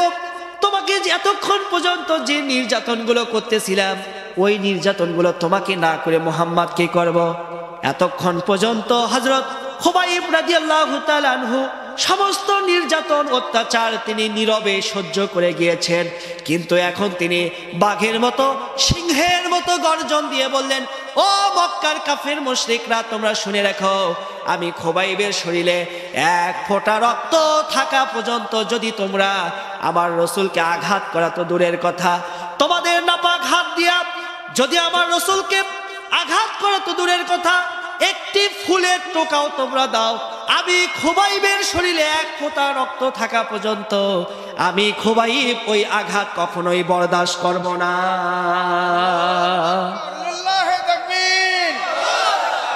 এটা হচ্ছে ঈমান। এটা কি? কারণ আমরা রসুলের প্রতি ঈমান এনেছি, আমাদের জীবনের চাইতেও রসুলের দাম কম না বেশি? লা ইউমিনু আহাদুকুম হাত্তা আকুনা আহাব্বা ইলাইহি মিন ওয়ালিদিহি ওয়া ওয়ালাদিহি ওয়ান নাসি আজমাইন। ঠিক কি না? আমাদের জীবন, আমাদের সম্পদ, আমাদের ছেলে সম্পদ সবকিছুর চেয়ে আমার রসুলের দাম, আমার রসুলের মর্যাদা, আমার রসুলের মাহাত্ম্য সবচেয়ে বেশি। ঠিক কিনা বলেন? এই জন্য মুসলিমরা জীবন দিতে কার্পণ্য করে না। যখন রসুলকে কেউ আঘাত করে, গালি দেয়, তখন সে শাহাদতের তামান্না নিয়ে ওই যুদ্ধে ঝাঁপিয়ে পড়ে। ঠিক কিনা বলেন? যখন আল্লাহকে কেউ গালি দেয়, তখন সে দেখে না সে নামাজ পড়ে কি পড়ে না, সে নামাজ পড়ে কি পড়ে না সেটা দেখে না। সে মনে করে আমার আল্লাহকে গালি দিয়েছে, জীবন গেলে যাবে, কিন্তু প্রতিবাদ করেই ছাড়বো। ঠিক না? ঠিক বলেন? কত ইমানদার, কত নামাজি আছে, এরা তো নামাজি না, মুনাফিক। 2 লোক আন্দোলনের দিকে যাচ্ছে, রসুলকে গালি দিয়েছিল ভোলায়, চর ফ্যাশনে, সত্য ঘটনা বলছি। 2 লোক বলতেছে চলো যাই। কোথায়? বলে 4 মাথাতে একটা ব্যানার ধরেছে, রসুলকে যারা গালি দিয়েছে তাদের একটা প্রতিবাদ সভা, তাদের বিরুদ্ধে। আর একজন বলতেছে ওখানে যাওয়ার দরকার নাই, বিশৃঙ্খলা করে লাভ কি? যদি বেশি বিশৃঙ্খলা করি পুলিশ ধরে নিয়ে যাবে, তার চাইতে চলো আমরা মসজিদে যাই, আল্লাহ আল্লাহ জিকির করি। কথা বোঝেন না কেন? এরকম হয়েছে কিনা? হয়েছে কিনা? ওখানে যাচ্ছে ইমানের দাবি নিয়ে প্রতিবাদ করার জন্য। আর এই 2 নামাজি, এরাও নামাজি ওরাও নামাজি, এরা আসতেছে মসজিদে কোথায়? কি করার জন্য? জিকির করার জন্য। কি জিকির? আল্লাহ আল্লাহ জিকির। ফেরেশতারা বলে আল্লাহ, এরা কোন মুসলমান? যেই নবীদের প্রতি ঈমান না আসলে যেই নবীজির প্রতি ঈমান না নিয়ে আসলে মুসলমানই হবে না, ঈমানদারি হবে না, সেই রসুলকে গালি দেয়। অথচ ওরা মসজিদে গিয়ে আল্লাহ আল্লাহ জিকির করে। এরা কোন মুসলমান? আল্লাহ বলে এরা তো মুসলমান না, এরা হচ্ছে মুনাফিক। এরা কি? মুনাফিক। মুনাফিক নামাজ পড়বে, মুনাফিক রোজা করবে, কিন্তু মুনাফিকের ভিতরে ঈমান থাকবে না। কি থাকবে না? ইসলাম হচ্ছে বাহ্যিক বিষয়। ইসলাম কি বিষয়? নামাজ দেখা যায়, রোজা দেখা যায়, হজ দেখা যায়, যাকাত দেখা যায়, লা ইলাহা ইল্লাল্লাহ বলবেন এটা শোনা যায়, আপনি প্রকাশ্য বলবেন এটাও দেখা যায়, নাকি দেখা যায় না? কিন্তু অন্তরের যে বিশ্বাস, এটা আল্লাহ ছাড়া আর কেউ জানবে? তাহলে ঈমানটা ভেতরের আর ইসলামটা বাহিরের। ইসলাম মানে ঈমান নাই, এই ব্যক্তিকেই বলা হয় মুনাফিক। কথা ঠিক আছে কিনা? আমার ভাইয়েরা, মুনাফিক যারা হবে তাদের অন্তরে ঈমান থাকবে না, তাদের ভিতরে ইসলাম থাকবে কিন্তু ঈমান থাকবে না। আমাদের সমাজে কত মানুষ আছে ফতোয়া দেয়, এক ওয়াক্ত নামাজ পড়ে না কিন্তু ফতোয়াবাজি করে। কি ফতোয়া দেয়? ভালো করে খেয়াল করেন, সমাজের বাস্তবতা বলতেছি এবং দুঃখ নিয়ে বলতেছি। ফতোয়াবাজি করে, আরে হুজুর মানুষ হয়ে গালি দিয়েছে, মানুষকে কি গালি দেওয়া জায়েজ আছে? এরকম ফতোয়া দেয় দেখবেন, কিন্তু স্বয়ং আল্লাহ পাক গালি দিয়েছেন, তাব্বাত ইয়াদা আবি। এটা কি গালি না? আল্লাহর গালি দেওয়ার দরকার আছে? তো কেন গালি দিল? আল্লাহ বুঝাতে চাচ্ছেন আল্লাহর স্বভাব গালি দেওয়া নয়, কিন্তু রসুলকে কেউ যদি গালি দেয়, আল্লাহর হুকুম আল্লাহ যেভাবে করেছে ওইভাবে মানা ফরজ। আমি আল্লাহ তোমাদেরকে শিক্ষা দিলাম, আমি আল্লাহ তোমাদেরকে বুঝাইয়া দিলাম। রসুলকে গালি দিয়ে তোমরা তো দূরের কথা, আমি আল্লাহ তাকে ছাড়ি নাই। সুতরাং তোমরা যারা ঈমান এনেছ, তোমরা যারা আমার বান্দা দাবি করো, তোমরাও বসে থাকবা না, তোমরাও প্রতিবাদ করবা সর্বোচ্চ দিয়ে। যে যেখানে আসো সেখান থেকে সর্বোচ্চ দিয়ে প্রতিবাদ করবা, এটাই হচ্ছে ঈমানদারের চরিত্র। অথচ রসুলকে গালি দেয়, চুপ করে বসে থাকে। আমার বন্ধুগণ, হযরতে খুবাইব রাদিয়াল্লাহু তাআলা আনহু তিনি শিক্ষা দিয়েছেন, জীবন দিয়ে দেব কিন্তু রাসূলুল্লাহর অসম্মান হতে আমি দেব। আমার নবীজি মসজিদে নববীতে বসে আছেন। মসজিদে নববীর দক্ষিণ পাশে, আমাদের যেমন পশ্চিম, মসজিদে নববীর দক্ষিণে হয় পশ্চিম বা কেবলা। নবীজি কেবলার দিকে আসলেন, এসে তিনি ডাক দিয়ে বললেন, সালামুন আলাইকা ইয়া খুবাইব, সালামুন আলাইকা ইয়া খুবাইব। সাহাবীরা বললেন, ইয়া রাসূলুল্লাহ সাল্লাল্লাহু আলাইহি ওয়াসাল্লাম, 2 মাস হয়ে গিয়েছে, খুবাইবের কোনো খবর আমাদের কাছে নাই। 2 মাস হয়ে গিয়েছে, মক্কায় গিয়েছে, কি হয়েছে খুবাইবের যাকে আপনি সালাম দিয়ে দিলেন? আমার নবীজি বলেন, এই মুহূর্তে ফেরেশতা জিবরাইল আলাইহিস সালাম এসে আমার কাছে সংবাদ দিয়েছেন, হযরত খুবাইব রাদিয়াল্লাহু তাআলা আনহু মক্কার কাফেরদের অত্যাচারের নির্যাতনে শহীদ হয়ে জান্নাতের মধ্যে উড়াল দিয়েছে। আমি রাসূল তাকে শাহাদতের মর্যাদার জন্য, জান্নাতে যাওয়ার জন্য তাকে সুস্বাগতম জানাচ্ছি। জোরে বলেন সুবহানাল্লাহ। এই জন্য যারা ঈমান আনে তাদের বেঁচে থাকাও লাভ, মারা যাওয়াও কি লাভ। তারা যদি বেঁচে থাকে তারা হবে গাজী, তারা যদি শাহাদত বরণ করে তারা হবে কি শহীদ। জোরে বলেন সুবহানাল্লাহ। কিন্তু ঈমানের প্রশ্নে তারা কোনো আপোষ করবে? কোনো আপোষ করবে? কোনো আপোষ করবে না। এই জন্য ভাইরা আমার, আমাদের কোনো আপোষ নাই। এই জন্য আল্লাহ পাক পরিষ্কার করে বলছেন, তোমরা যারা ঈমান আনো তোমাদেরকে বলছে ইত্তাকুল্লাহ। কার ভয় করো? আল্লাহকে ভয়। কার ভয় করো? আল্লাহর ভয় করো। আল্লাহর ভয় যদি তোমার অন্তরে আসে, তুমি কখনো গুনাহ করতে পারবে না, তুমি কখনো মদ খেতে পারবে না, তুমি কখনো নামাজ ছেড়ে দিতে পারবে না, তুমি কখনো রোজা ছেড়ে দিতে পারবে না, তুমি কখনো মানুষের সাথে অন্যায় আচরণ করতে পারবে না, তুমি কখনো মানুষকে জুলুম করতে পারবে না। মুখে তাহাজ্জুদের কথা আর ভেতরে ভেতরে মানুষের প্রতি জুলুম। কথা ঠিক কিনা? 70 রাকাত তাহাজ্জুদ পড়ে, অথচ গণভবনের মধ্যে একটা জায়নামাজও খুঁজে পাওয়া গেল না। যা পাওয়া গেছে ওইটার না বলি, যা পাওয়া গেছে ওইটার না বলি, মত পাওয়া গেছে। এই তো অবস্থা। আপনি বললেন কি আর করলেন কি? কিন্তু যারা আল্লাহকে ভয় করবে তাদের মুখে যা, অন্তরে তাই। তারা সর্ব অবস্থা আল্লাহকে ভয় করবে। কুনু মা সাদিকিন। আল্লাহ পাক সর্বশেষ বলতেছেন, তোমরা সত্যবাদীদের সঙ্গী হও। সত্যবাদীকে, যিনি নামাজ পড়ে তিনি তো সত্যবাদী, কথা বলে না, নাকি বেনামাজি? নামাজি। যিনি রোজা করে তিনি তো সত্যবাদী, কথা ঠিক না? যিনি কোরআন পড়ে তিনি তো সত্যবাদী, যিনি মাথা থেকে পা পর্যন্ত রাসূলুল্লাহ সুন্নত পালন করে তিনি তো সত্যবাদী। নাকি অন্য কেউ সত্যবাদী? যিনি আল্লাহকে মানে তিনি তো বড় সত্যবাদী। আল্লাহ আছে, এটা কি সত্য না? রসুল কি আছে, রসুল যে আমাদের নেতা, এটা কি সত্য না? এই দুই সত্য যে মানে সেই তো বড় সত্যবাদী। অথচ নামাজ পড়ে না, রসুলকে মানে না, হিন্দু মুশরিক। আমরা অনেক সময় বলি লোকটা হিন্দু হলে হবে কি, সে সত্যবাদী। এ কথা বলার সুযোগ নাই, কারণ সে বড় সত্যই মানেনি। বড় সত্য কি? আল্লাহ। বড় সত্য কি? তারপরের বড় সত্য হচ্ছে রসুল। সে রসুলকে মানেনি, সে কিভাবে সত্যবাদী হয়?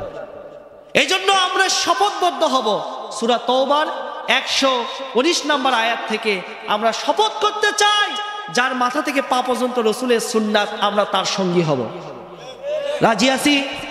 কারা কারা রাজি আছি? দুহাত তুলে আল্লাহকে দেখায়। লিল্লাহে তাকবীর, লিল্লাহে তাকবীর।